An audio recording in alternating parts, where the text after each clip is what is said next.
Lord Oakeshott, who resigned from the party yesterday. Luton's Liberal Democrat leader, David Franks, says Mr Clegg should go. Because of the actions of Liberal Democrats in government, thousands of Luton residents on low wages are paying no income tax.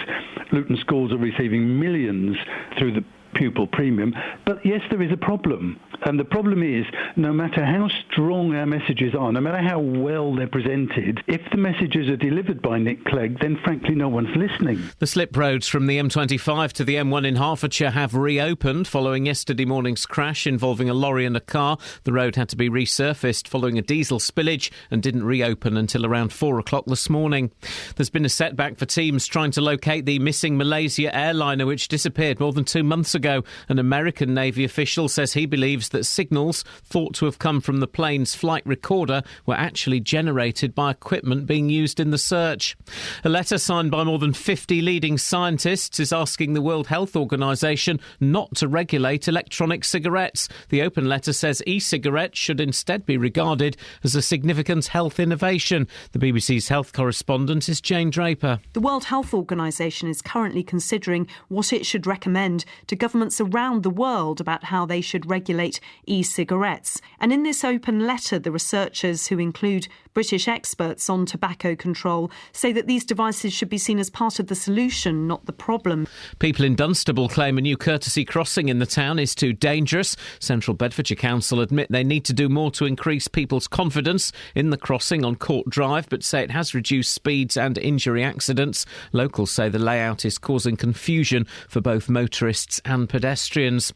In sport, Malcolm Glazer, the billionaire who led the controversial takeover of Manchester United in 2005, has died at the age of 86. His sons have been in charge of the day-to-day running of the club for several years. The weather cloudy with rain this morning, a mixture of sunshine and showers this afternoon, a maximum temperature 18 degrees Celsius. And you can get the latest news and sport online at bbc.co.uk/Three Counties. BBC Three Counties Radio's big tour of beds, hearts and bucks. It's lovely, all the green, all the horses, and no one tells you off if you walk on their bit of land. And all this week we're featuring Dunstable. We had a great celebration this year, which was the 800 years of the foundation of the Priory. It's all about where you live. I find it very attractive. Nice place to live. The big tour of beds, hearts and bucks. BBC Three Counties Radio. There's really annoying, high-pitched noises in my ears this morning, and it's not just my tinnitus, guys. Yeah, you see, that's what happens. That is evidence. I'm very sorry, I didn't mean to cough in your ear, listener. Yeah. It was meant just for Iain. How rude, how rude. Good morning, Princess. What? You look nice. What's going on? That's a new checkered shirt. No, this is... Same one as yesterday, is it the same checkered shirt? No. Catherine and I were discussing shirts yesterday. The shirt I was wearing yesterday is my second favourite new shirt. This is my favourite shirt of all time. So you have favourite old shirts and favourite new shirts? Yeah, but this is my favourite shirt of all time. It's a little bit beyond its best. I've got a cracking phone in for today, by the way. Famous handkerchiefs. Oh, yeah. Huh? Are you talking to us? Sorry, yes. What? I've got a cracking phone in for today. You know you're saying this out loud? Yes. No, I thought about this on the way from the car to the front door of the building. That's very small. I know, it made me laugh a lot. I've thought about it a bit more. Famous handkerchiefs. Give us an example. Meatloafs. Hang on, I'm in. Yeah, you get it. Huh? Satchmo. I think they're primarily going to be owned by fat people. Walrus of Love had one. There we go. You see, we've got three, Kelly. So you're just naming famous people who had handkerchiefs. Yeah, but the handkerchiefs are famous. Meatloaf was always like a bat out of hell, dabbing his fat, sweaty forehead. Guinevere. What? Guinevere and her type. Yeah, getting a little bit poncy now. Oh, hang on a minute. She's back in. It's what men pick up. Oh, I take back the Ponce accusation. She's spot on. Kels. See, I think your generation, they're too busy smoking doobies in the back of luxury limousines. Well, nowadays, we just blow our nose on tissue. Unbelievable. It's happening. Famous handkerchiefs. Oh, 08459 455 555. Other things we have, he said, looking to the screen to read the scripted part of the show. Fear in Milton Keynes, courtesy in Dunstable, and no booze in Hertfordshire. Well, that's not strictly true, but if I was going for accuracy, it would spoil the flow of this punchy and well-crafted introduction what Kath wrote. Sorry. 08459 455 555. Across beds, hearts and bucks. This is BBC Three Counties Radio. We put out golden topics yesterday. Do you have any sympathy for Maxine Carr? And some people should be allowed to take illegal drugs. We had literally 0 calls on both. So today we're giving you what you want, famous handkerchiefs. Mm-hmm. So who have we got? We've got Meatloaf. Yep. We've got Barry White. Yes. One of the most unsexy men of all time. How could They're responsible for a massive boost in childbirth, apparently. in childbirth, let's call it that. We all know how children are born. You've got to sit on a warm chair. Guinevere. And her sort. And Satchmo. That's an awesome list already. It's not even 6:06. Want to join? Tom and or Jerry when they leave home. All right, let's let the listener join in. We don't use Dick them. Whittington. Don't use that as a grib on. Not enough people. If I was a stroppy teenager again and I was going to leave home, I would get a long stick and I'd wrap my possessions in a red spotted handkerchief, tie it to the end of the stick and walk out whistling a happy tune. It doesn't work. Sorry? It doesn't work. Why? Because all your stuff actually falls out. Not if you do it properly. Oh. It just falls down the stick as well. The Gumbies in Monty Python. Yes. We're brainers. They all had handkerchiefs on their head. They see, did. this is fun, you see? 08459 455 555. This morning, we're compiling a list of the most famous handkerchiefs in the world. The railway children, didn't they wave a red one? Oh, for goodness sakes, this is awesome! Does Rupert the Bear? Probably. He had one round his neck? Do you want... That was a neckerchief. Do you want to explain it to her while we play a song? Might take 2 songs. OK.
Going through a massive Mama Cass phase at the moment, no pun intended.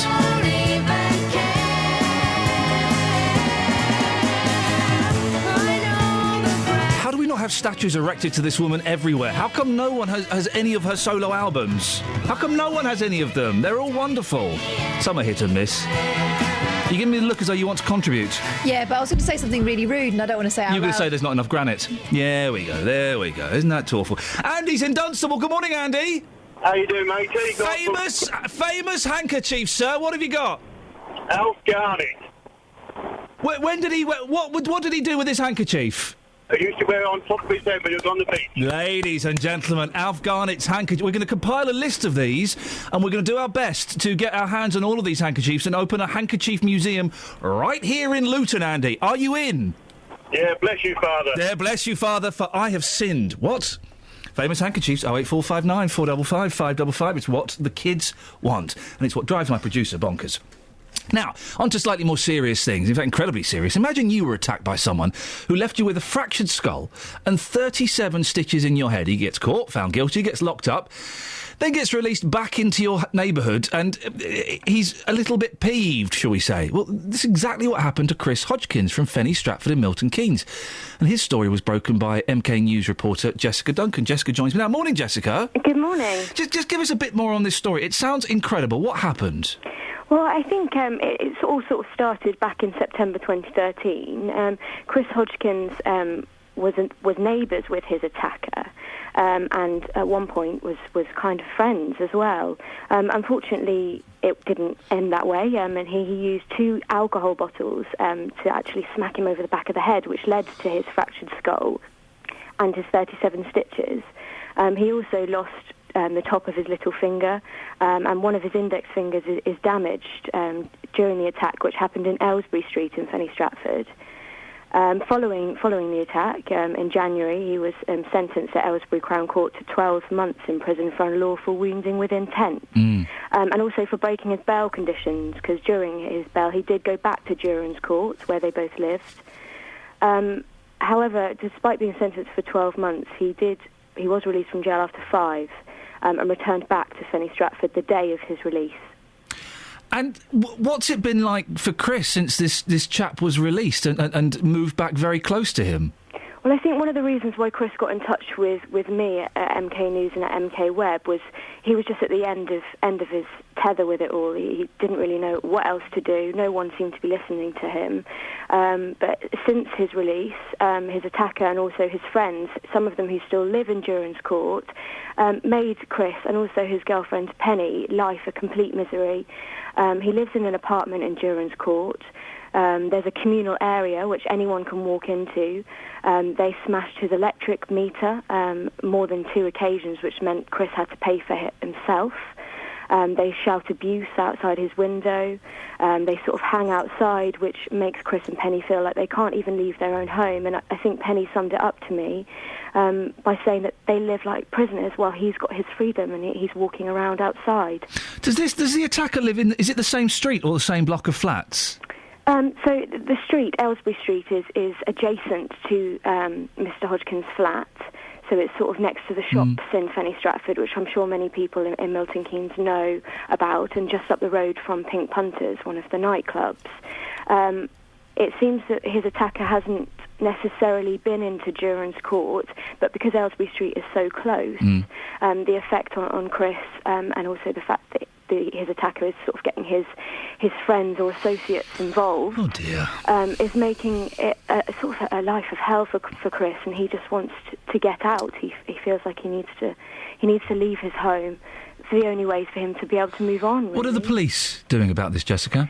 Well, I know that the police have been called out to Chris and Penny more than 25 times since May the 8th, which was the day of his attacker's release. Hang on, 25 times since May the 8th of this year? Yes. Gosh, OK. Yeah, mainly because sort of Chris feels his life is in danger at points. I think he recalled one situation where he saw one of his attacker's associates with a knife outside, or what he believed to be a knife. Yeah. And he it was in complete upset and didn't really know how else to deal with it but to call the police. However, Mr. Hodgkins explained to me his slight frustration, because despite making more than 25 calls to the police, they have visited on all occasions, but he just has to fill out a form saying why the police have visited him. Oh, that's going to put his mind at ease, isn't it? That's going to change things. He just gets frustrated that actually not enough action, he feels, is being taken.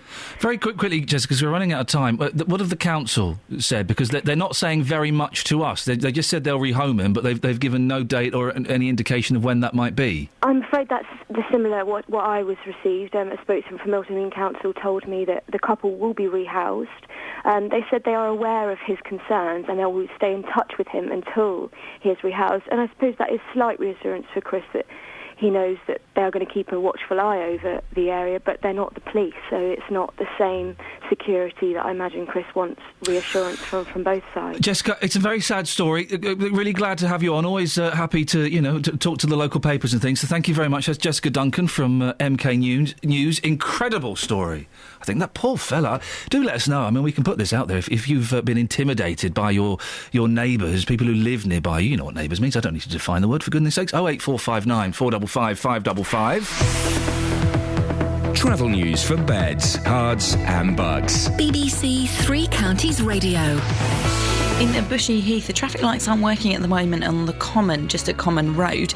And the M1, Luton Spur, expecting delays there between Junction 10A for the Kidneywood roundabouts and Junction 10 for Luton Airport. Major roadworks continuing there.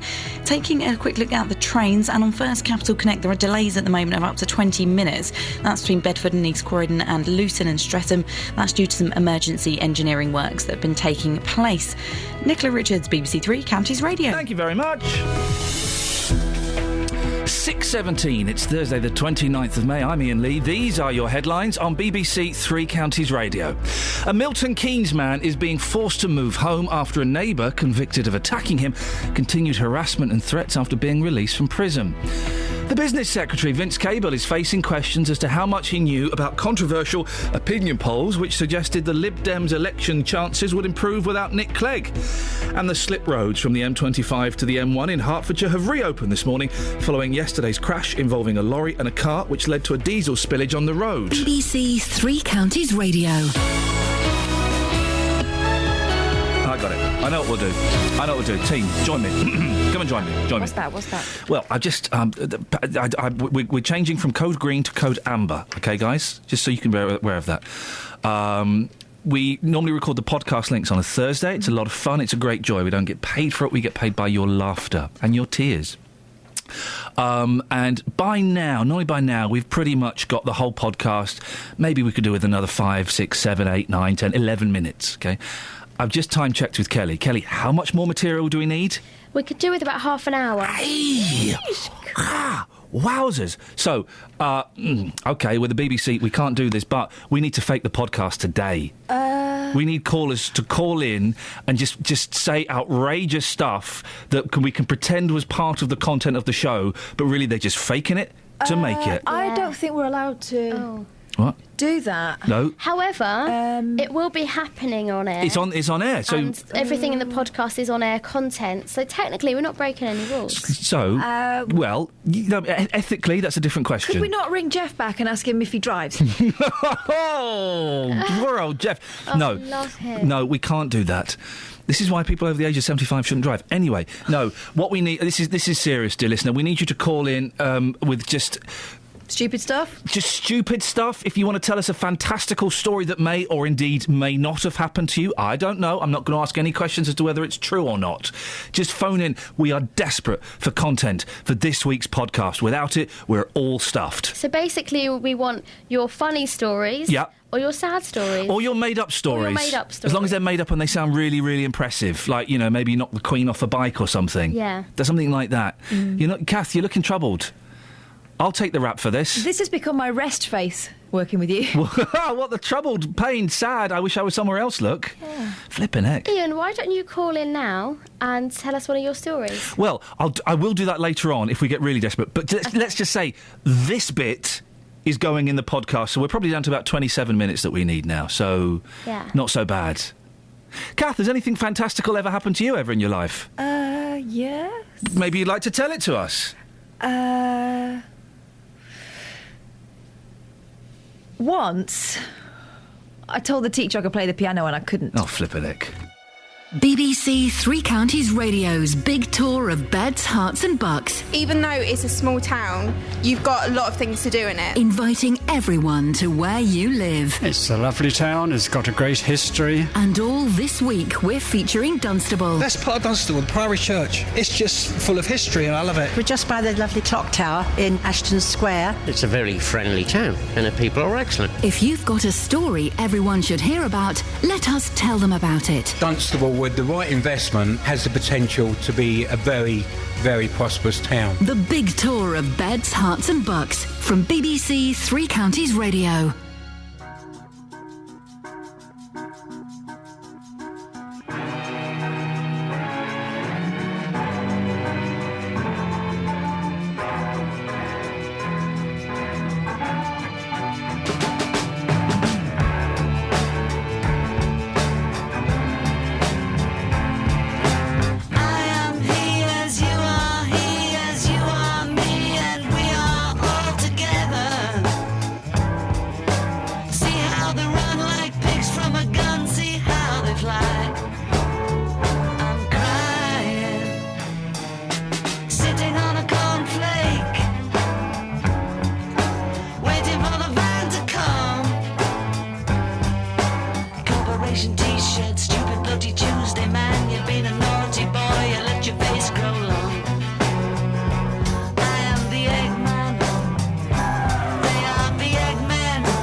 Sitting in an English garden, waiting for the sun. If the sun don't come, get the time from standing in the English rain. I am the Eggman. They are the Eggmen. I am the walrus. Expert, choking smokers. Don't you think the Joker laughs at you?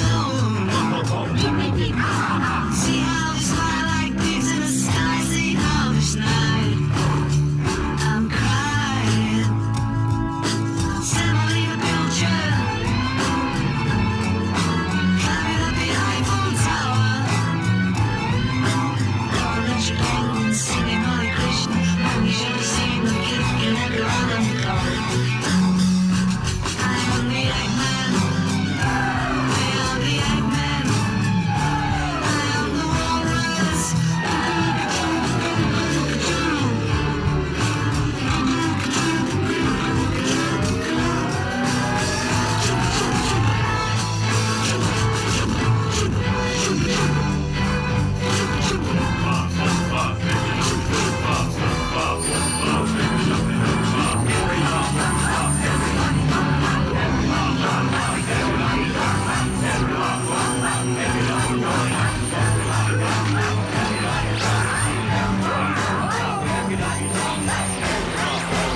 Morning, this is Iain Lee, BBC Three Counties Radio. I'm joined now by our roving reporter, Justin Dealey. Good morning, Justin. Good morning, boss. There's lots on the show this morning. We'll come to what we've got you on about in a second. Yes. Oh, Beatles, stop taking LSD and then wandering into the recording studio, you high hippie fools. You like that kind of thing? I do like that kind of thing. We'll be talking about pop stars taking drugs in a little bit.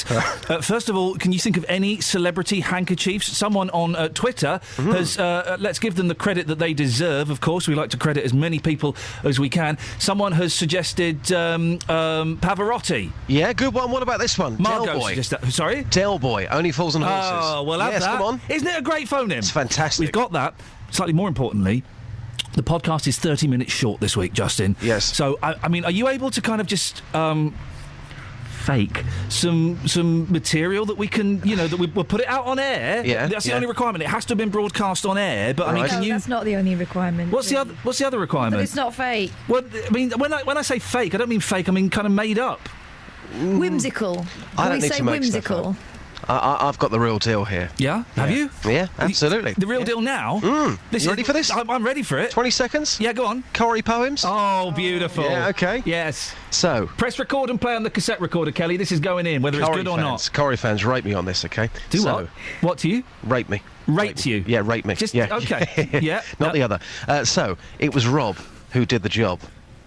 It's going to be interesting because Trace can't define her actual place. It's a very interesting case. Still, you can always tell a liar by their face. Have some of that. This week, the big tour lands in Dunstable, where people are still struggling to get to grips with the not-so-new road layout. We'll talk later. Court Drive's been modified to include courtesy crossings, which basically means motorists should spot pedestrians, see the look in their eye that says, "I'd like to cross the road, please," and gently apply the brakes to give way. Except they don't, apparently. There have been several... I think you got a message. There have been several accidents there, including one involving a 4-year-old girl. Justin, you've been talking to people about this. What have they been saying? Yeah, shared space for me doesn't work. The idea that pedestrians and motorists can live in harmony, for me, is a bizarre idea, but there you go. You are relying on people spotting the road markings, and there aren't many, and stopping for pedestrians. So no lights there whatsoever. People have been in contact with us now for over a year about this system. I was there again yesterday asking people, has the situation improved? If anything, it's got worse.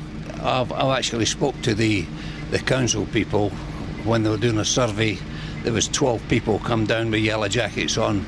I spoke to the second head man, and he wasn't interested in what I was saying. He cut me down every time. When I tried to explain where they were going wrong, he interrupted and put me down again and again and again. Did you say to the person that you spoke to that somebody could potentially be killed here unless something is done? I said to him one day, that there was a child knocked over at this roundabout because of the road markings. The child went to the hospital. The same week there was 3 accidents, and the guy from me said they're obviously not using the road properly. That was their response? That was their response. And when you heard that, how did that make you feel? Well, made my blood boil, because, you know, the people of Dunstable are paying for these facilities of the roads. The council's not listening to them at all, not listening to one iota.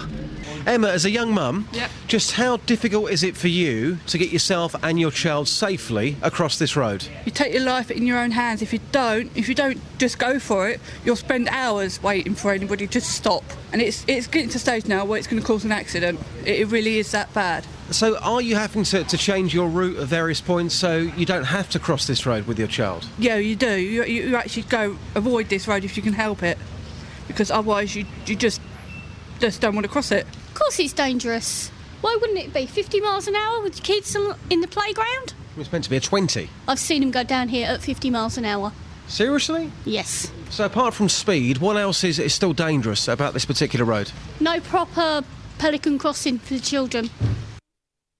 Well, I mean, good to catch someone just on their way to school there, Just. But do you know what? Because we've done this before, and then I went and saw the road. I'm not sure there's that much of a problem. I think if you approach it sensibly... as a driver, I was a little bit confused. So do you know what I did? I slowed down and I took it all in until I worked it out. As a pedestrian, I just waited till the road was clear and then I crossed. No.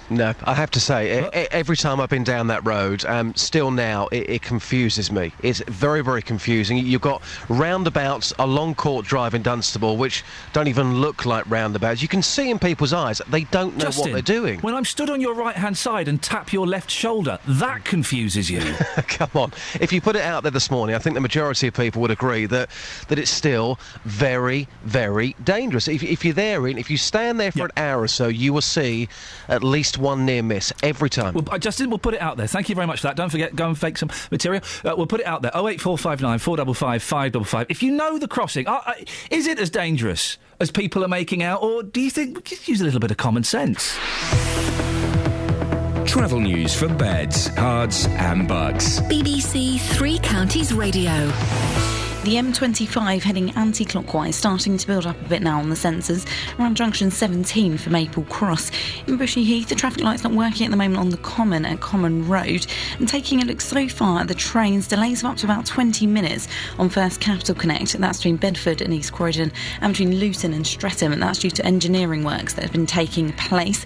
So that's the latest. Nicola Richards, BBC Three Counties Radio. Thank you very much. It's 6. What are you giggling for? Well, the out cue. What? Nothing at all. Can you think of any? Oh, all right. Hang on. Press record and play. Kelly. This will be the podcast. The podcast is a little bit short, Nicola. So we need some content. Right. So could you make up something outrageous? Do you want me to sing?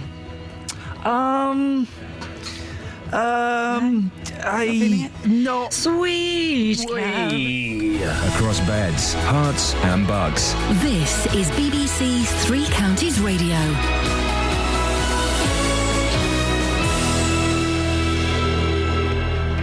With the headlines, I'm Simon Oxley. A Milton Keynes man is being forced to move home after a neighbour convicted of attacking him continued harassment and threats after being released from prison. Chris Hodgkins from Fenny Stratford needed 37 stitches in the back of his head after suffering a fractured skull. The Business Secretary Vince Cable is facing questions as to how much he knew about controversial opinion polls which suggested the Lib Dems' election chances would improve without Nick Clegg. Luton's Liberal Democrat leader David Franks says Mr Clegg should go. And the slip roads from the M25 to the M1 in Hertfordshire have reopened following yesterday morning's crash involving a lorry and a car. The road had to be resurfaced following a diesel spillage and didn't reopen until around 4 o'clock this morning. Three Counties Sports. BBC Three Counties Radio. Malcolm Glazer, the billionaire who led the controversial takeover of Manchester United in 2005, has died at the age of 86. His sons have been in charge of the day-to-day running of the club for several years. Manchester United say the club's thoughts are with the Glazer family. Luton Town strikers Andre Gray and Mark Cullen have taken to Twitter to express their disappointment that captain Ronnie Henry is leaving the club. Henry will leave after rejecting a new contract offer. The Hatters are expected to confirm his departure today. And Watford's Ikechi Anya played for Scotland in last night's 2-2 draw with Nigeria at Fulham's Craven Cottage. England's cricketers thrashed Sri Lanka by 10 wickets in the third one-day international at Old Trafford. Chris Jordan took 5 wickets to help dismiss the tourists for just 67. England are now 2-1 up in the 5-match series with the 4th game at Lord's on Saturday. Here's captain Alistair Cook. Obviously with young sides and young players there's going to be a little inconsistency. You kind of accept that, but the performance at Durham, I can't explain why we got bowled out for 99, to be honest with you. So it's not the only way you can do as a sportsman, and what you have to do as a sportsman is put it behind you, learn a few lessons from it, and the next time you get the opportunity to make a difference, you do that, and I can't credit the lads enough for that.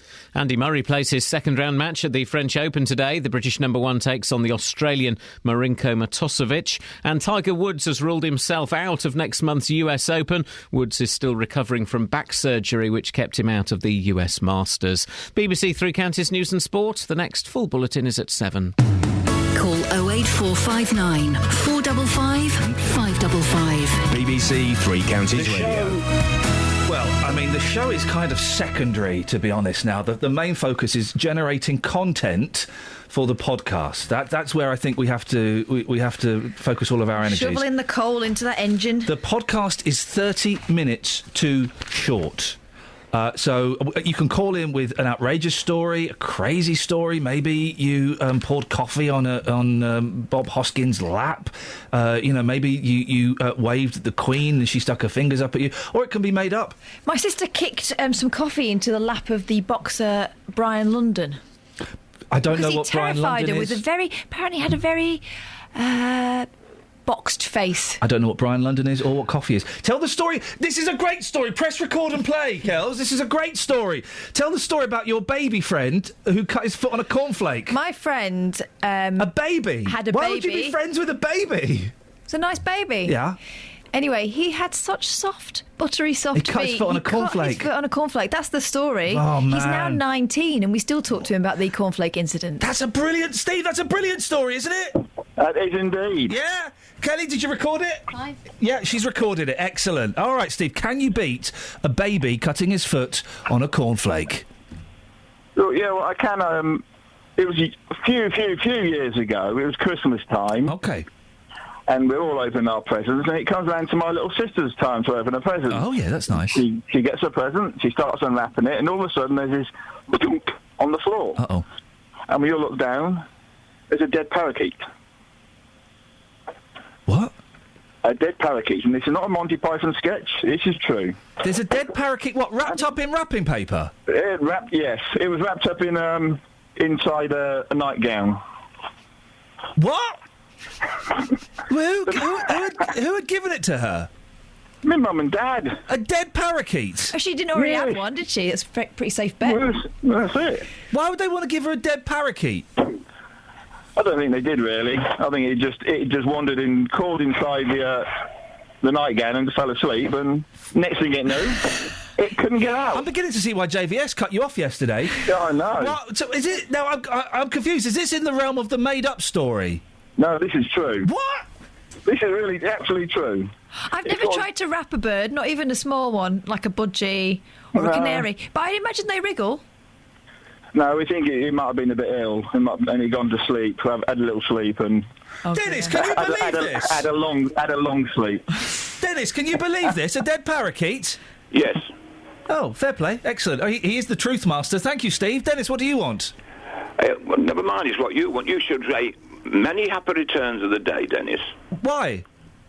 Why do you normally say that to people? Because someone's getting on your nerves and you want to get rid of them? Oh, well, that's fine. Say it anyway. I'm not saying it. I will. No, don't. Don't pander to his needs. Don't pander to his old needs. He's grooming you. Happy birthday, Dennis. Oh, for goodness. Thank you very much. The same to you. When it's your birthday, I will wish you the same thing. Well, do you know... Well, she's nearly the same age as you now. Do you know what, Dennis? She's not. Don't you get onto her like How old are you now, that. Dennis? Listen to me. 96? She's a Mancunian. You get stand back out of it. Okay. So how old are you now, Dennis? Well, I'm 21 again today, and that's the 68th time I've done it. That makes in case you don't do 112. Math, that's 89. Okay, so this, in theory, it could be the last one. It could be, yes, because tomorrow I start on my 90th. What? It'll be the last one for this year. Okay, well, what are you doing? Are you going to go and see some strippers or something? No, strippers. Got past that long ago. Oh, okay. Listen, brother, when I was your age... Brother, yeah, man, light that doobie and pass it round. Come on, don't bogart that joint. When I was your age, yes. Strippers didn't mean anything to me then because I'd got the best stripper of the lot. You calling your wife a stripper? No, because I'm not even sure she is my wife. Oh, wait. For goodness sakes, this is the weirdest thing. No, yes? When I was away in the Navy... My fiancée. Are you suggesting that your wife was murdered by Germans and they replaced her with someone else? Just listen for a second. Okay. I was away in the Navy, and Wynne had to get the licence. And in those days, it was 7 and 6. But also, a dog licence was 7 and 6. And I got a bit worried. I thought she got the wrong... When I got to the church, and the priest felt the end of my nose to see if it was wet, I think he thinks I'm a dog. And then we got into the vestry, and there was a chap stood there, and he stuck a pill in my arm. Yeah. You know, like you do with a dog. Yeah. So every time I go past the vets now, it tweaks. So I'm not even sure, but she did say to me, "Don't you ever call me a bitch." So I've got to be very careful. You should have been carefuler than that, Dennis. Anyone got any idea what he was on about? That was weird, wasn't it? I mean, we're desperate for podcast material, but not that desperate. Not that desperate. We're going to exploit an old man who's losing it. Hey, listen, it's his birthday. Maybe he's a bit giddy and showy-offy today. He's allowed. Yeah. What are you typing on the screen, Kels? I just took a call from a lovely lady called Maxine. I took her number down, typed it in, called her back, and I misdialed, and now I've lost the number. You're doing that a bit, quite often these days. I'm a quick worker. Well, but and normally it pays off. All speed makes Lazy Jack a dull boy. So Maxine 08459. Okay, she can guess the rest. 45555. What you got in the papers, Kath? For that's what we're here for. I don't really know why some people have taken against Susanna Reid so much, but the Daily Mail's really got it in for her, haven't they? Hang on a minute. I came in this morning saying those exact words, and you went, "Yeah, well, she deserves it." I never said that. You did say... What are you talking about, Willis? You went, "Yeah, well, she deserves it." Oh, I know. Yeah. Because it's a cheesy photo. Yeah, What? but... No. I think she's having a tough time. I like Susanna Reid. I like her now. She's my new bestie. We met, didn't we, at that I introduced you, yeah. Yeah. I introduced you. We said hello. I think there was an understanding there. Me and Kelly are going to send her an email. We'll hang out. Anyway, so, okay, selfies are all a little bit cringy, but why? I don't see why. She took a... Listen, if you were Tom Cruise, you'd take a selfie, wouldn't you? Wouldn't you? Oh, you totally would, you little liar. I probably wouldn't. You little liar. Maxine, if you were with Tom Cruise, you'd take a selfie, wouldn't you? Possibly, yeah. OK. Maxine, are you calling us from the world's greatest storm? I'm on the M1. Oh, doing a ton on the M1. What can we do for you, Maxine? I just wanted to wish Dennis a happy birthday. It's my birthday as well today. Congratulations! What's he doing back? Congratulations!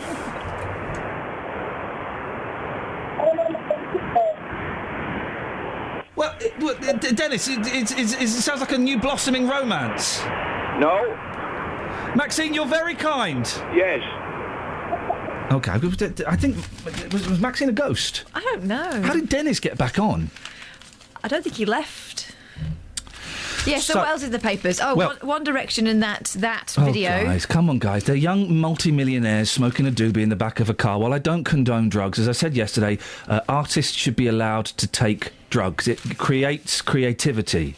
Now, there's a picture in the Daily Mail. I've not moved on from the Daily Mail yet. Why page would you? 5, Yeah. Of someone about to burn her very expensive One Direction concert ticket. You know, she's wearing a Rolling Stones T-shirt. Yeah. You know what those guys used to do in their day? Someone should have a wee word. That's a brilliant point. There's in the Sun have got the great fancy dress debate. Okay, come on, it's no costume drama, says Martin. in Daubney, and it's an excuse to print inappropriate fancy dress costumes. So, you got the zombie Jimmy Savile. Ooh. You got the bin man dressed up as Osama. Oh no, he's Osama bin Laden. He's not a bin man. He's dressed up as Osama bin Laden. They've got the two girls that dressed up as the Twin Towers. Do you remember them? Oh. They were good. My favourite though, just go to your local newsagents, pick up the Sun, look at page 6. It's the best photo you're ever going to see with the best caption. Okay, so it's a young child, right? A young child dressed up as Adolf Hitler, right? It's brilliant. But what's better is the caption: 9 William 10. Isn't that great? Because 9 means no in German. Are you talking to me? Oh, for goodness sakes. Das ist einfach klasse. Ja, das ist sehr gut, ja! Skype's the limit. French truckers video call driving on the M25. A foreign trucker is caught making a Skype video call while driving along the M25, and someone's taking a photograph of it, which means that the person who was driving alongside that truck had to take a photograph with their phone whilst they were driving. Who's worse off? I say the Brit who took the photo, not poor old Frenchie. Oh. I've seen people in their cars using Skype while they're driving along, doing video calls and stuff. How is it different, as long as they're hands-free, how is it different from talking on the phone? Or talking to someone who's sitting next to you. You occasionally look at them, don't you? I think this this driving safety thing is getting out of hand. My dad... What, you can be too safe? Is that what you're saying? Yeah, I am actually, Kath. I am. My dad in the 70s driving his... Was it a Vauxhall? Did Vauxhall make Princess? Who made Princess? No, we've had this conversation before. It was an Austin. OK. Driving an Austin... My mum's wedding car. Driving an Austin... I don't remember your mum's wedding. No, strangely, I've not retained those facts. I told you that. He was driving an Austin Princess, right? Mm-hmm. And those cars, compared to now, were rubbish. No airbags, no power... no, it did have power steering. No... they had seatbelts, but no one wore them. No one wore the seatbelts. We had a tape player, yeah, but it was a cassette recorder strapped to the middle of the car, right? And and my dad driving up, and the kids in the back. Kids in the back, head out the window, bobbing up in the middle. My dad driving along the motorway, steering with his knees while he's rolling a rollie. Now, guys, come on. If my dad can do that in the 70s, then a Frenchie can make a Skype phone call. I can drink a coffee and eat a Ginsters at the same time. Come on, guys. This is political correctness. It's health and safety. It's the thin end of a we're going to hell in A. Should we have the travel now? Yeah. Travel news for beds, cards and bugs. BBC Three Counties Radio. The M1 London-bound starting to build up now, just around junction 9 for Redbourne. In Bricketwood, looking rather heavy at the moment on the North Orbital Road, just off the M25. And in Bushy Heath, the traffic light's not working at the moment on the Common, just at Common Road. The M25 heading anti-clockwise on the speed sensors, building up at around junction 17 for Maple Cross. Taking a look in Borehamwood, rather heavy at the moment on the Barnet bypass, between Barnet Lane and the Watford bypass. And on the train, delays of up to about 20 minutes on First Capital Connect, between Bedford and East Croydon and Luton and Streatham because of emergency engineering works. Nicola Richards, BBC Three Counties Radio. Thank you very much indeed. 6:45. I've just been sent a message by Justin. We'll get him on soon and we'll get him to explain it. It's 6:45. It's Thursday the 29th of May. I'm Iain Lee. These are your headlines on BBC Three Counties Radio. A Milton Keynes man is being forced to move home after a neighbour convicted of attacking him continued harassment and threats after being released from prison. Sources close to Nick Clegg say they're convinced the business secretary, Vince Cable, was not involved in a plot to undermine him. Luton's Liberal Democrat leader, David Frank, says Mr Clegg should go. And people in Dunstable claim a new courtesy crossing in the town is too dangerous. Central Bedfordshire Council admit they need to do more to increase people's confidence in crossing on Court Drive. Kelly, you've typed up a message about the weather. What's happening with the weather? OK, let's find out. Beds, Herts and Bucks weather. BBC Three Counties Radio. Hello there. A bit of a drizzly start at the moment. A fair amount of cloud around too, but it does brighten up today at least. And we'll have some showers later on. They're going to be fairly slow moving, perhaps even heavy at times. We may even have some hail and thunder, but we should also have some sunny spells if you can remember what they look like. It does gradually dry up through this evening as well. And during the day, we'll have temperatures hopefully reaching about 17 or 18 degrees Celsius. And tonight, a cloudy night, largely dry, although there may be enough cloud to trigger off a couple of showers. And and temperatures down to 11 or 12 degrees, so quite mild again. Tomorrow, a fairly cloudy, perhaps even a foggy start to the day. There should be some brighter spells, but we will hold on to quite a lot of that cloud, not shifting really until we get to the evening. And during the day, we're looking at temperatures reaching 16 or 17 degrees Celsius. On Saturday, it should be largely dry and bright. We'll hopefully have some decent sunshine on Saturday and just only light isolated showers. Sunday should be dry through the day. It does start to cloud over though, so any sunshine is likely to be hazy, and then we'll have some rain pushing in overnight, making way for quite a drizzly start to next week. That's your latest forecast.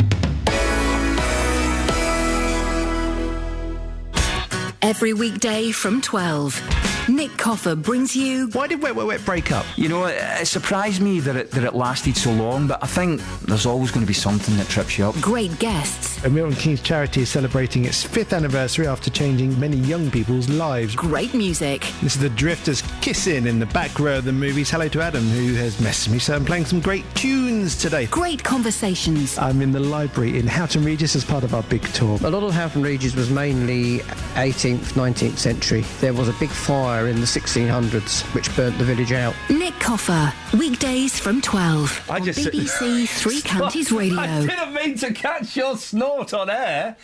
It was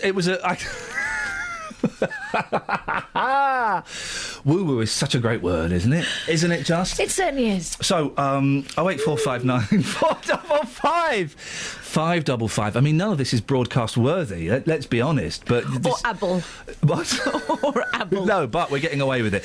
Justin Dealey, we need you to come on the radio, partly because you're contractually obliged to, but he's just sent me what he claims is the best... It said the title is Phoning Gold. To be fair, you started it. I didn't start that. With I've had a great idea about a handkerchief-based phone. No, listen, because you blanched at that, and then you realised it was genius. We're talking famous handkerchiefs. So far, we've got a great list. Because I came up with Meatloaf, because he's always dabbing his sweaty brow. And sweaty men, generally, I think. Yeah. We've got Pavarotti. Louis Armstrong, Satchmo. We've got the Railway Children. Yes. Because they waved the handkerchief. It was a handkerchief, wasn't it? A red handkerchief? I'm pretty sure it was, unless Jenny Agutter took her pants off. I don't know. Could have happened. It certainly happened. It was red, though. It happened later in her career, many, many times. Who else is there? The Gumbies? Yep, damsels in distress. Yeah, well, they're always dropping them. It was what you used to do in the olden days before you did the Rihanna dance. Yeah. To express your availability. 08459 455 555 is the telephone number. We're talking about celebrity handkerchiefs and also... Dick Whittington. Basically anyone who ever left home. All granddads in the 1970s and 80s when they're on holiday. Yes. Alf Garnett. Yeah. Have you ever done the knotted handkerchief on there? Yeah, only for a laugh, though. It's not weird, serious. I got, I use my handkerchief for its intended purpose. Why would I put that on my head? Anyway, we've got very lucky now to be joined by Justin Dealey. Good morning, Justin. And a very good morning to you. Justin, it's great to talk to you this morning. And yourself, sir. Thank you very much indeed. You have sent me a message that says phone in gold. Yes. What you got? This is going to save your podcast this week. Beautiful. Okay, you ready for this? Yeah. And everybody across beds, hearts and bucks, get ready. Get ready to phone. Have you ever slipped on a banana skin, or does this only happen in cartoons? Cartoons. No. Have you got any experiences, Justin? Not me personally, but I have seen it in a supermarket once, and yes, I went home and I changed my underpants. I was laughing that much. Love it so much. I have seen it happen. It happened to a girl. A clown. No, it happened to a girl I was going out with. I remember it. I remember exactly little street in Highgate, and I saw a banana skin positioned properly. With the legs akimbo, right? And I was with my girlfriend, and I saw she was in line for it, and I was kind of doing the maths. I thought, I think she's going to take the right amount. I think this is going to work out perfectly. I'm not going to say anything because I want to see if this will actually cause her to slip, right? And she's approaching it. She stood on it. She went for a Burton. She went flying. And I was like, this is brilliant. This actually happened. She was furious I'd seen it and not pointed it out. It's great fun. The fury that you can only have when you fall over and everyone else finds it hilarious. Because it's very annoying for you. But you don't release the fury. You style it out, don't you? You don't let on that you're upset. She was not happy. Rightfully so. I was her boyfriend and I allowed her to fall on her backside. I would have understood. Yeah. I would have understood, The experiment needs to be done. Boss, you did the right thing. Could you take that to the streets for us? Yes. I tell you what, Ian, it's a winner. I am telling you this morning. I'm telling you, people on the streets will have stories. Plus, people on the phones. Have you ever slipped on a banana skin, or does it only happen in cartoons? 08459 455 555.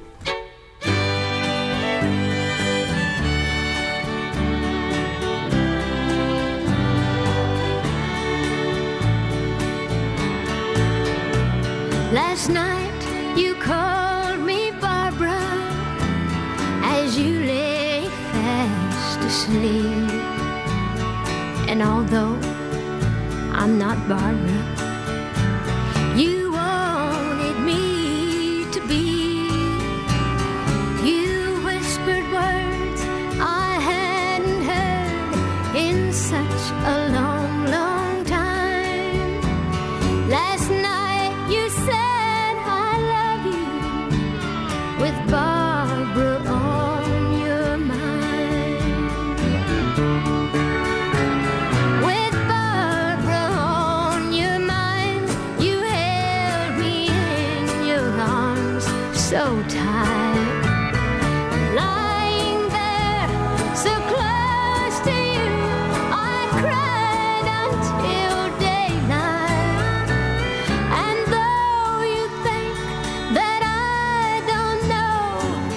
I'm really not that blind, you look at me and I can see Barbara on your mind. And sometimes I find traces of her kisses on your skin, and strands of chestnut hair that say you've been with her again. Little traces of her that it breaks my heart to find. You look at me and I can see Barbara on your mind. With Barbara on your mind, you held me in your arms so tight. Lying there so close to you, I cried until daylight. And though you haven't left me yet, I know you will in time. Last night you said I love you with Barbara on your mind. I'm being told the most outrageous story of broken Britain, of young children setting fire to a classroom. This is outrageous. Happened some time ago. It didn't happen recently, guys. It happened in your youth. So what, about 30, 35 years ago? What? Hey. No. What did you do? I never did it. You did something. I was doing my experiment properly and writing down the aim, method, conclusion. For goodness sakes, all of that nonsense. Using a stencil. Why did we have stencils to draw Bunsen beaker? I could have done it freehand. Yeah. Anyway, meanwhile, my mate Katie's at the side of the classroom with the Bunsen burner dangerously close to the posters on the wall. Wowzers. It set fire to the room. Everyone out! Wow. Yeah, they did. But it was an accident waiting to happen, to be fair. Catherine, it's a gift from the gods. Have you ever had to evacuate somewhere? 08459 455 555. That's a great one. Evacuation situations. Yeah. Evacuation situations for the nations. So being a cynic could triple your risk of dementia. I don't believe that. I doubt it. Who said that? Cynics could be 3 times more likely to develop dementia, doctors have warned. The trait has already been linked to heart disease and heart attack. Doubt it. But now so if you don't brush your teeth, you get dementia. And if you are cynical about ridiculous studies like this, you get dementia. I think that you risk getting dementia by being... Alive. Photos that show the band's downward direction. One direction, it shows the band's downward direction. If this is a downward direction, it looks pretty good. So they start off, Squeaky Clean, brought together by Nicole Scherzinger on 2010's X Factor. The 5 teenagers are a picture of innocence with a golden future. It then shows them going on to... Innocence with a golden future. Does anyone remember what Harry Styles mouthed to the winner? Oh, what did he mouth? Really? Yeah. It then goes on to show them being adored. Then goes on to show them having a pool party with Richard Branson. Then goes on to show them smoking a fag. Then goes on to show a new low, Harry in a vulgar pose with model Page Rifler. I'll have some of that. A Page Rifler? That's well, is that like a hamburger? It then goes on, and the lowest of the low, the final picture, is them with their 2 private jets. It's a hard life, isn't it? It's a hard life being a multi-millionaire pop star. If you take the private jets out of it, it looks like people growing up and being a bit stupid, yes, but people growing up. Drunk Sarah Kennedy crashes car and blames sneezing fit. Former BBC Radio 2 DJ Sarah Kennedy has been banned from driving after she blamed a sneezing fit for causing her to crash her Mercedes, despite being 2.5 times over the legal limit for booze. I would suggest the booze is probably a little bit more. A little bit. Hey, has anybody ever evacuated a plane? I tell you why. And with the greatest respect, I always wanted to go down those slides. Yeah, you have to remove your high-heeled shoes, though. And that would annoy me, but I would do it willingly. Don't take yours off because you're tiny. It would. If anyone's ever had to evacuate a plane, evacuation situations for the nations. 08459 455 555. You got Let's have a conversation. Evacuation situation conversations. At train stations. 08459 455 555. I think we filled for enough. You can go on your way. Oh no, stay, because I want to show you something. Oh no. No. I don't want to see that whole thing. No, I've got something nice to show you. Let's go to the travel. Travel news for beds, cards and bugs. BBC Three Counties Radio. The M1 London bound building up around junction 9 for Redbourne on the sensors this morning. Also on the M25 heading anti-clockwise, starting to look quite slow around junction 17 for Maple Cross. In Bushy Heath, traffic lights aren't working at the moment on the Common at Common Road.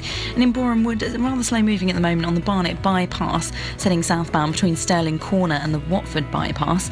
Taking a look at the trains, delays of up to 20 minutes on First Capital Connect between Bedford and East Croydon and between Luton and Streatham. That's due to some emergency engineering works that are taking place. Nicola Richards, BBC Three Counties Radio. Thank you very much. I tell you what I was showing to Catherine there, dear listener, nothing inappropriate. It was my little boy had drawn a picture of me, him and his brother, and he'd written his name. He got one of the letters wrong and he got a sound thrashing for it, don't worry. But he wrote his name. He's 4. He's also worked out, we were doing some spelling the other day and some anagrams, and boy, you should have seen the look on his face when you realised the first 3 letters of Bumblebee spell bum. Oh, the power! The power he's got! He can spell bum. Ever slipped on a banana skin? Famous handkerchiefs? And just phone up with any old guff we need to fill. Oh, and evacuation situations for the nations! Local and vocal across beds, hearts and bucks. This is BBC Three Counties Radio.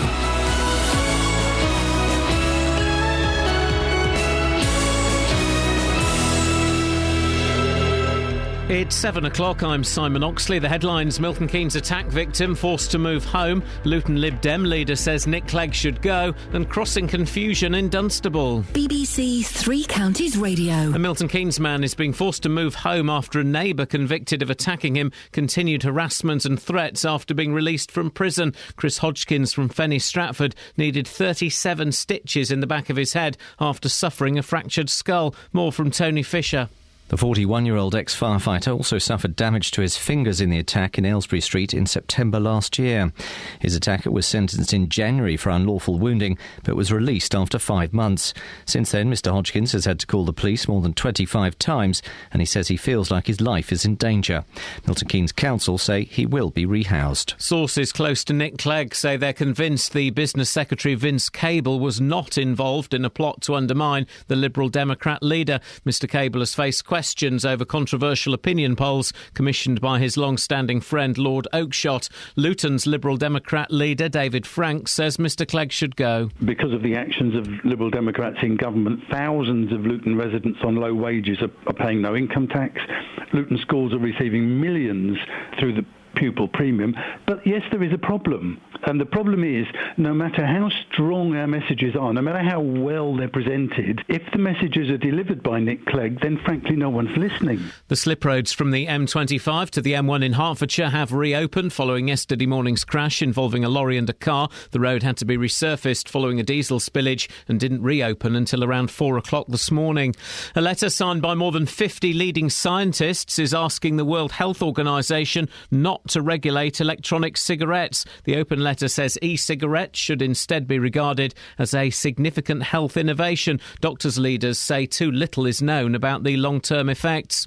Shops in Hertfordshire may stop selling super-strength alcohol under new plans being drawn up by the County Council. Binge drinking-related issues costs the authority over £400 million a year. It's looking to follow Ipswich, where off-licences were asked to voluntarily take beers, lagers and ciders with a strength over 6.5% off of their shelves.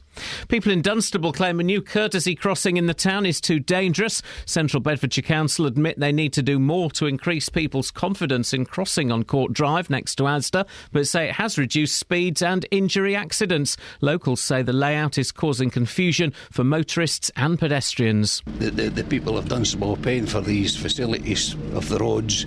The council's not listening to them at all, not listening to one iota. You take your life in your own hands. If you don't just go for it, you'll spend hours waiting for anybody to stop. I've seen him go down here at 50 miles an hour. Seriously? Yes. In sport, Malcolm Glazer, the billionaire who led the controversial takeover of Manchester United in 2005, has died at the age of 86. His sons have been in charge of the day-to-day running of the club for several years. The weather, cloudy with rain this morning, a mixture of sunshine and showers this afternoon, a maximum temperature 18 degrees Celsius. And you can get the latest news and sport online at bbc.co.uk/3 counties. BBC Three Counties Radio's big tour of beds, hearts and bucks. There's a lot of history and heritage to be investigated. It's all about where you live. It's a very friendly town and the people are excellent. And all this week we're featuring Dunstable. Dunstable's nice and quiet and it makes you feel free. People generally are quite nice to you. If you get away from the main road, it's lovely and peaceful. The big tour of beds, hearts and bucks. BBC Three Counties Radio. Morning, this is Iain Lee, BBC Three Counties Radio. Man alive, it's a busy show this morning. Some of the things coming up include, well, a gentleman who lives in fear in Milton Keynes. We'll be speaking to him in a moment. Courtesy in Dunstable, and the podcast is a little bit short, so if you want to call in, if you preface your call with podcast filler, you'll get on the air and you can tell us anything you want. Doesn't even have to be true, to be honest. Other things, have you ever slipped on a banana skin? That's Justin's. And evacuation situations. Have you ever had to evacuate a building, a vehicle, or, let's be honest, guys, a relationship?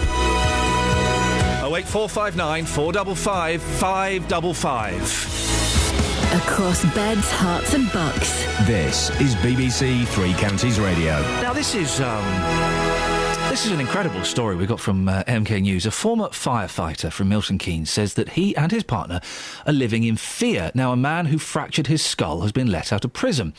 Chris Hodgkins from Fenny Stratford in Milton Keynes says his property's been damaged and there have been mysterious bangs on his front door since his attacker's release. Well, Chris joins you on the line now. Morning, Chris. Good morning. Chris, tell us a little bit about the attack. Without mentioning the chap's name, you knew who he was.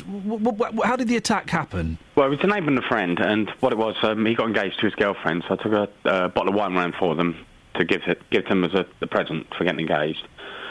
Then he went for me because he lost his dog, but he left at the neighbour's house. And this is the third dog he's lost so far. So I put the bottle of wine down on the coffee table and said, I'm not getting the row with you. That's for you and your missus. Obviously, I couldn't say his name. Then I went to leave and he smacked me on the back of the head with the bottle and smashed it on my head.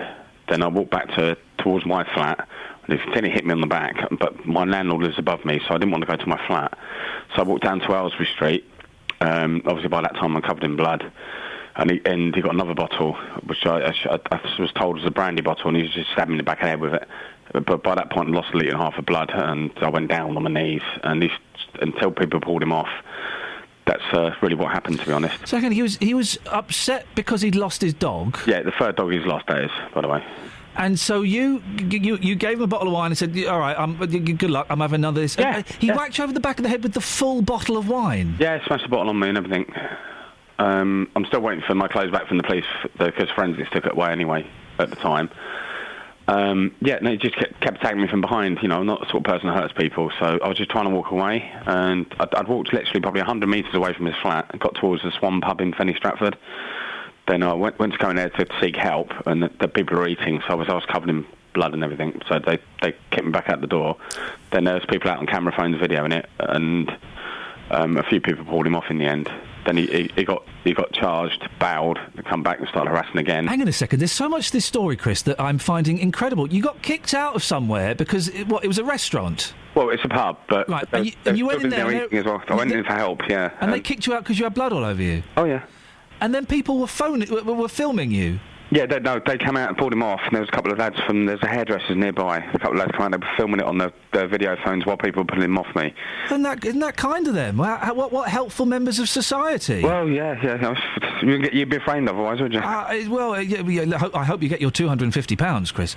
So you had 37 stitches, is that right? So yeah, the police serious attack. Yeah, it was real bad. They hit an artery in the back of my head, that's where I lost a lot of blood. It wasn't a main artery, it was just right on the back of the skull, so it fractured my eye socket right to the back and everything else.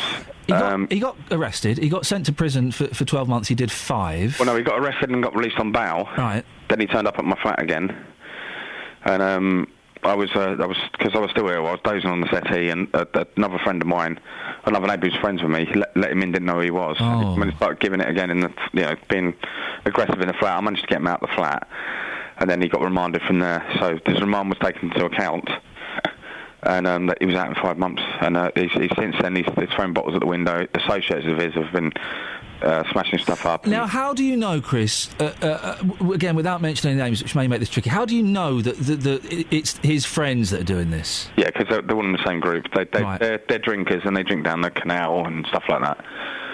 And everything else, and they're all like friends with each other, and that, I get stuff on Facebook and the dreaded Facebook, and things come on there, and you can put 2 and 2 together, without being a detective. But let me make one suggestion to you. I did this a couple of weeks ago. Get rid of Facebook, Chris. If it's causing you stress, you don't need it. Delete it. I know. Jeremy Kyle says it every day. Yeah, I know, and it's one of the few bits of advice I agree with on him. Yeah. Get rid of it, because if it's upsetting you, you won't miss it. But you live with your girlfriend, is that right? Yes, I do. Yeah. And she's been intimidated as well. Yeah. I mean, he's threatened her when she was at a friend's house. He was in there, and he's.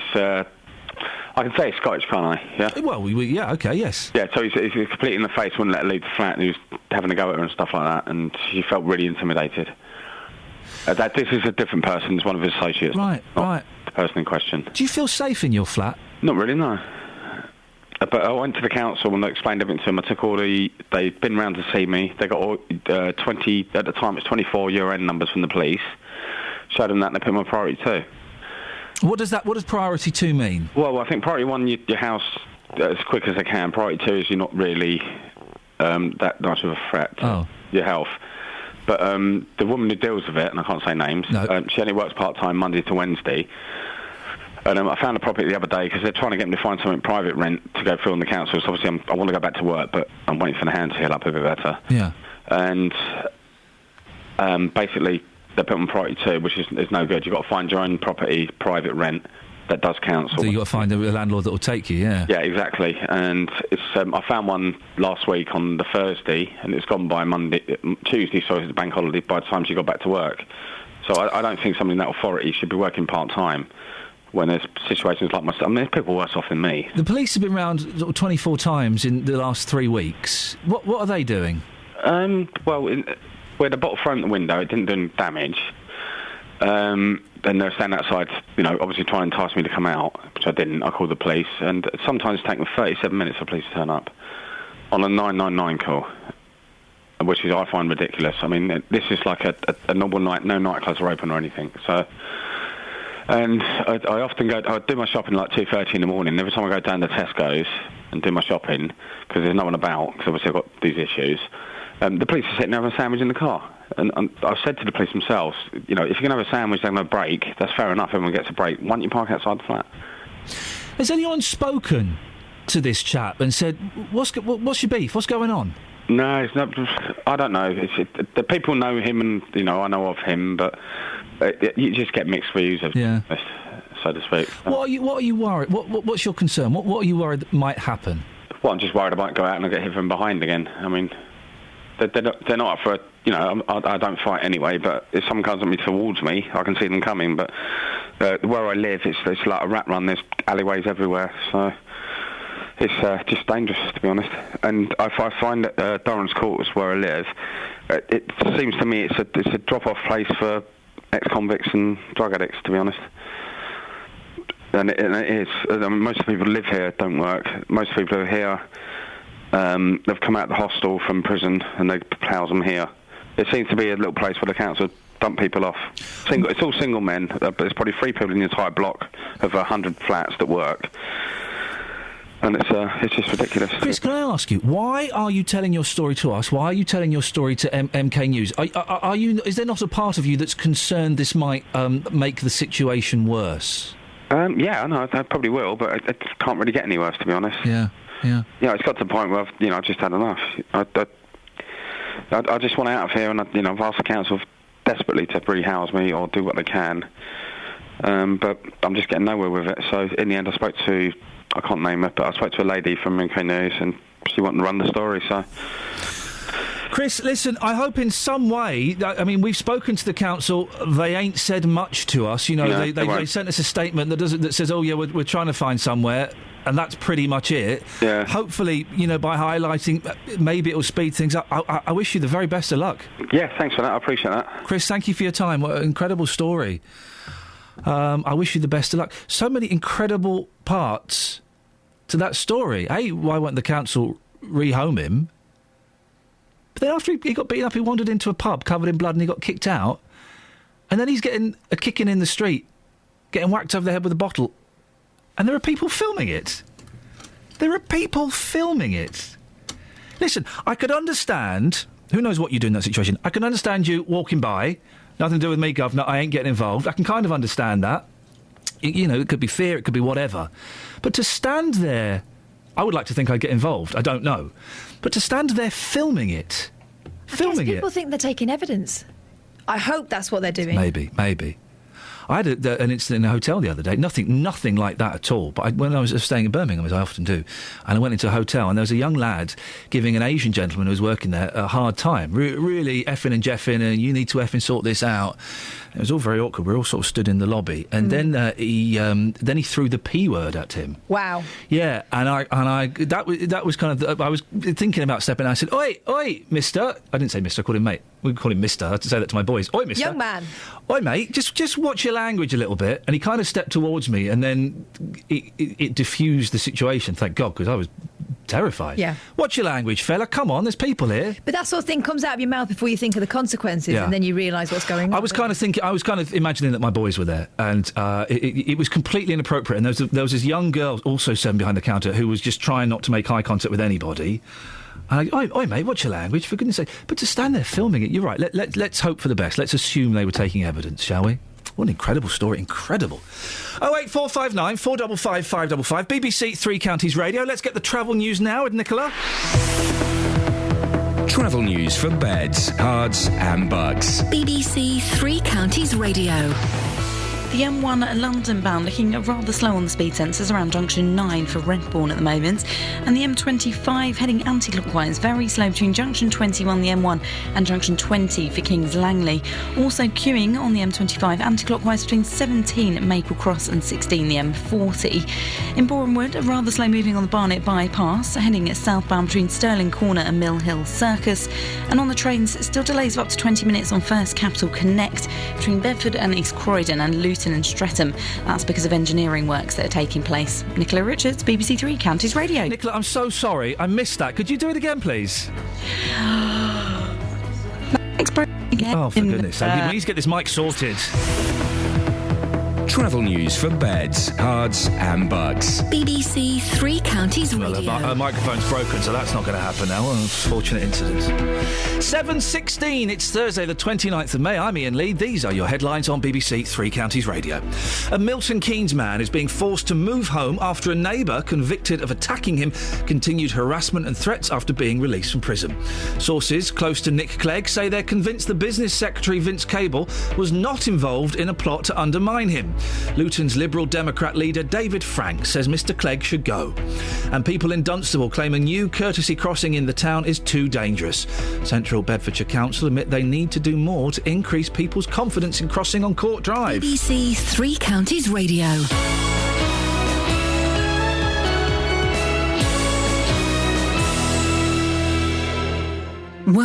One at Home on the BBC. After we'd done all our donkey work, the army saw that we had made good. Revealing untold stories. The members of the society would welcome an opportunity of doing something to help the patient and faithful creatures whose lives were being sacrificed in the service of our country.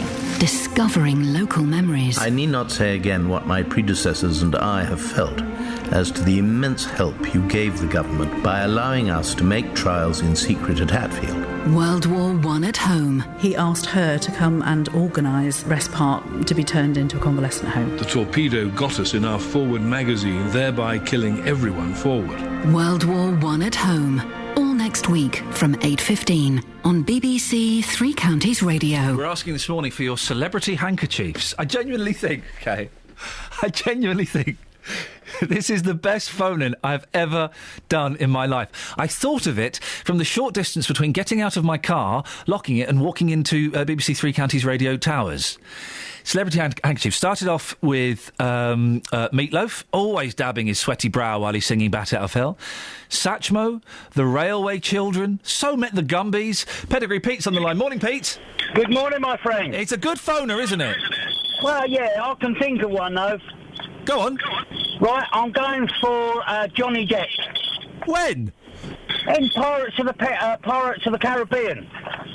Has it round the top of his head, doesn't he? Oh, Pedigree Pete, of course he does. Johnny Depp, Captain Jack Sparrow, wears a handkerchief on his head. That is correct. Pete, thank you very much indeed. Add that one to the list. What's going to happen at the end of the show is we're going to get a calligraphist to come in and write this list in gold leaf ink. It's going to cost a fortune on 300-year-old parchment paper. And we're then going to send it to the Queen and get her to kiss it, leave a lipstick mark on there, and then we're going to hang it in a building. 08459 455 555 is the telephone number if you want to give us a call on that. Now, the big tour is focusing on Dunstable this week, where it would seem the council's idea of courtesy crossings, well, some people think there's a bit of a flaw in that people aren't being courteous. If you know this stretch of road, could you give me a call? Because I've attacked it, and then, I went and drove on it, and I done cross on it. And I thought it was all right. Then again, I'm not in a wheelchair and I can see. Remember last year we spoke about the new road layout on Court Drive. Drivers and pedestrians are supposed to share the space, with motorists giving way to those on foot. It sounds simple, but it's confusing a lot of people, and there have been several accidents there, including one involving a 4-year-old. Well, Justin Dealey has been speaking to people in Court Drive. It's dangerous for pedestrian crossing that road because half of the drivers don't even stop. How many of you nearly been knocked over yourself? I have, yeah, because one car stopped and let you go, and another car just missed me by a couple of inches. How angry does this road make you feel, Moira? Very angry. On a scale of 1 to 10? 10. Chelsea, you're here with your young child this morning. How old is your child? 9 months. 9 months old, so you've got the buggy with you. A lot of people moaning about this road, saying it's dangerous. Do you think it's dangerous? No, not really. It doesn't bother me. Cars stop still and it's like a crossing, basically. So a lot of people making a fuss over nothing, really? Yeah, basically. So you've never had one problem here at all? Never. Even the first week it was put in? No, it didn't bother me. Straight across, everyone stops. There's no danger. You're still safe. Well, Clive Bates is one of the people who thinks the crossings are an ill-conceived idea. Good morning to you, Clive. Morning, Ian. Well, what's your problem with it? I think my main problem is the fact that if you're disabled, partially sighted, the cars approach the crossings too fast, and some drivers are very, very courteous, but it's just that speed of trying to get across the road, and also we want to declutter the roads a little bit. But to get across the road is very, very difficult, especially if you're not moving too quickly.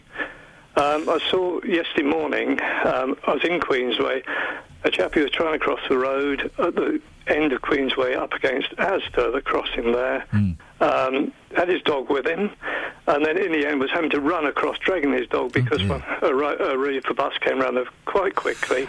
So it could be quite safe, but if people are courteous. And I suppose that's the thing. Listen, I am very lucky to be in pretty good physical condition and I can see. So I found crossing the road pretty easy. But you're right. I suppose if someone is suffering from some form of disability, that can make it difficult. The council told us that people would get used to it.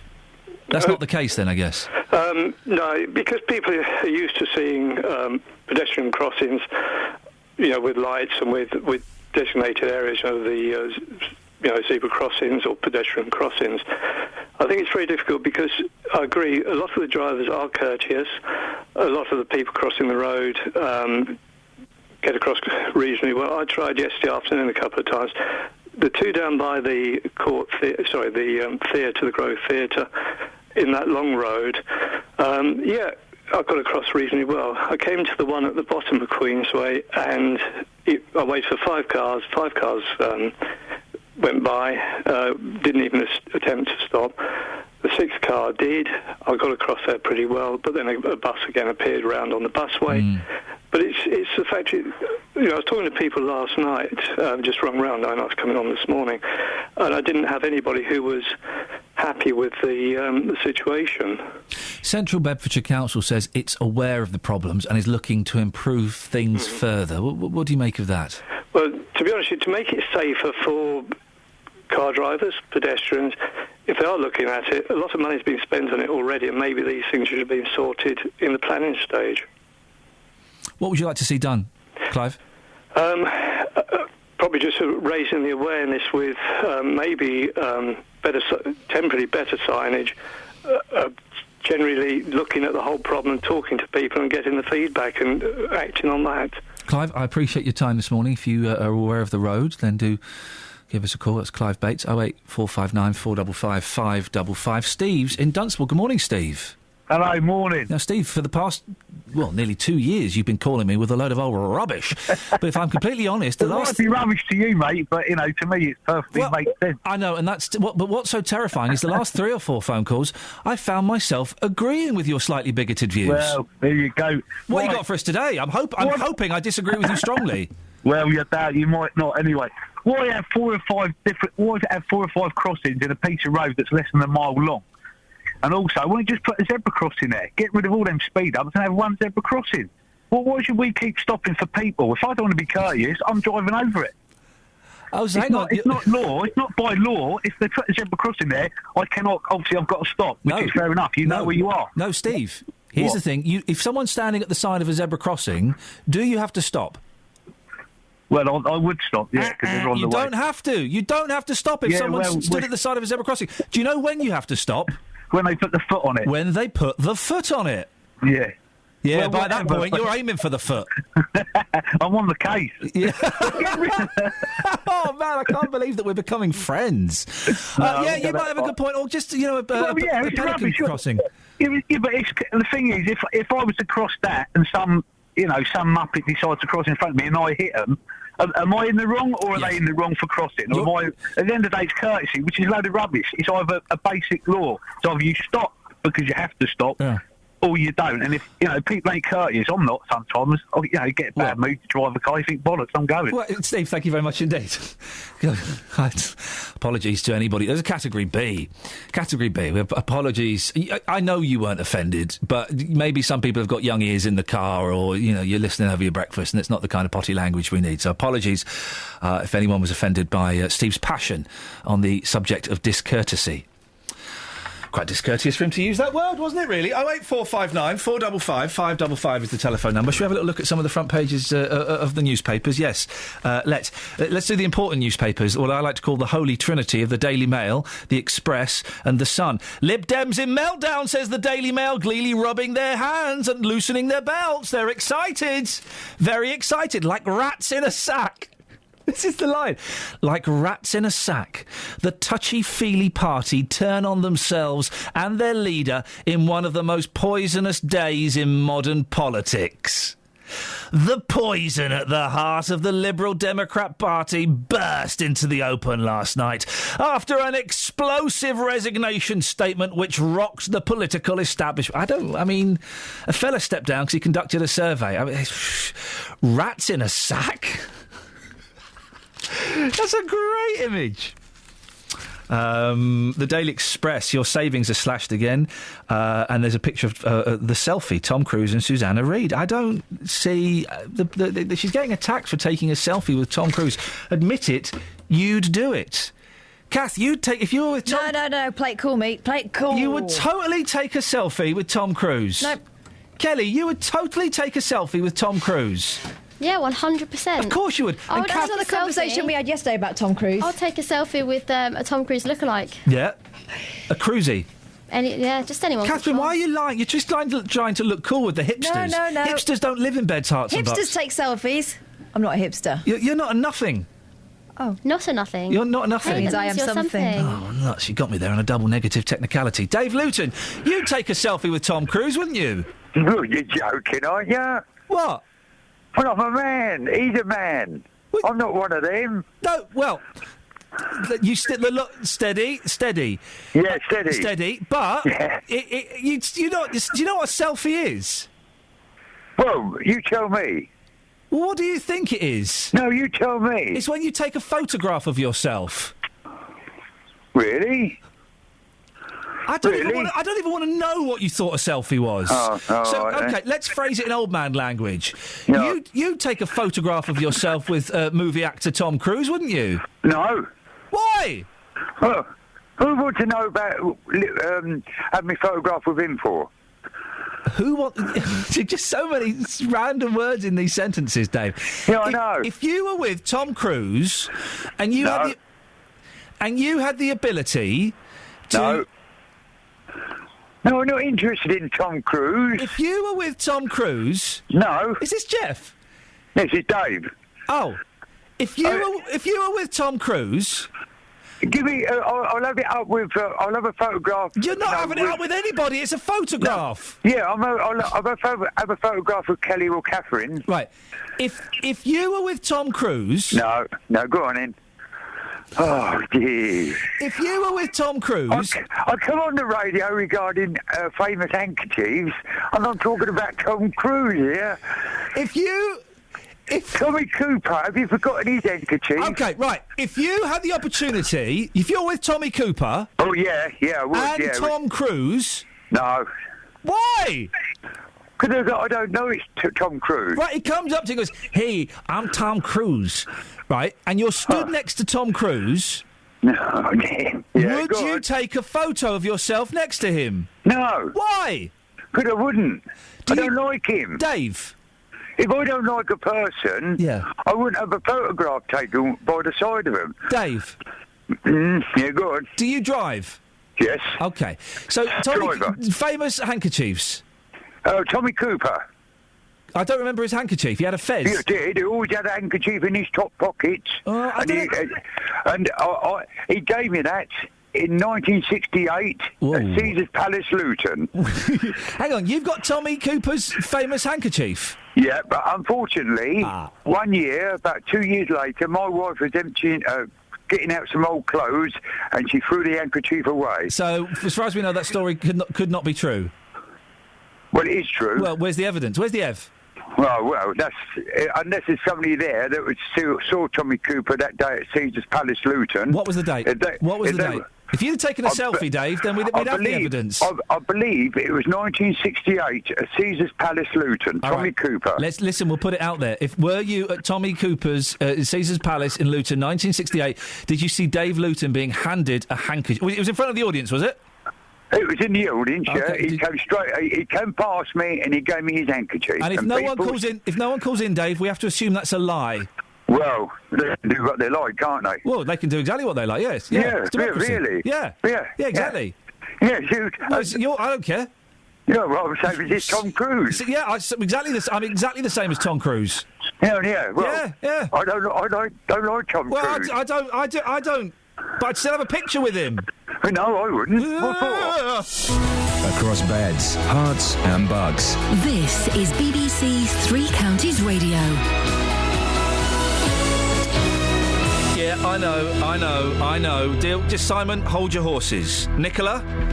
Hello. Yeah, something has gone drastically wrong here.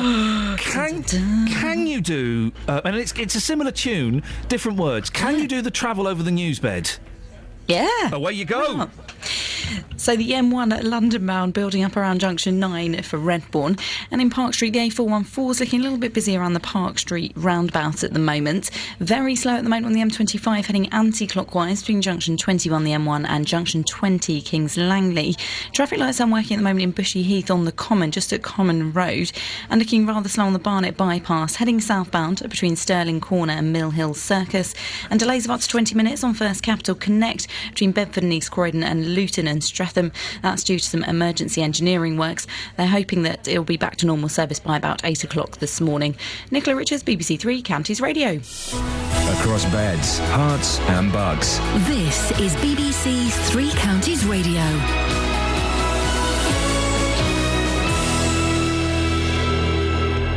With the headlines, I'm Simon Oxley. A Milton Keynes man is being forced to move home after a neighbour convicted of attacking him continued harassment and threats after being released from prison. Milton Keynes Council say Chris Hodgkins from Fenny Stratford will be rehoused after he had to call the police more than 20 times. Sources close to Nick Clegg say they're convinced the Business Secretary Vince Cable was not involved in a plot to undermine the Liberal Democrat leader. Luton's Liberal Democrat leader David Frank says Mr Clegg should go. And people in Dunstable claim a new courtesy crossing in the town is too dangerous. Central Bedfordshire Council admit they need to do more to increase people's confidence in crossing on Court Drive next to Asda, but say it has reduced speeds and injury accidents. Three Counties Sports. BBC Three Counties Radio. Malcolm Glazer, the billionaire who led the controversial takeover of Manchester United in 2005, has died at the age of 86. His sons have been in charge of the day-to-day running of the club for several years, as the BBC's Richard Conway explains. In terms of its day-to-day running, I think very little will change. Clearly it is, they had that flotation on the stock exchange in New York a number of years ago. They had been looking to reduce the debt. Their debt payments have been reduced. But of course that fan anger over the amount of debt interest that had been paid, I think that still remains, and I think that will continue. Luton Town strikers Andre Gray and Mark Cullen have taken to Twitter to express their disappointment that captain Ronnie Henry is leaving the club. Henry will leave after rejecting a new contract offer. The Hatters are expected to confirm his departure today. And Watford's Akechi Anya played for Scotland in last night's 2-2 draw with Nigeria at Fulham's Craven Cottage.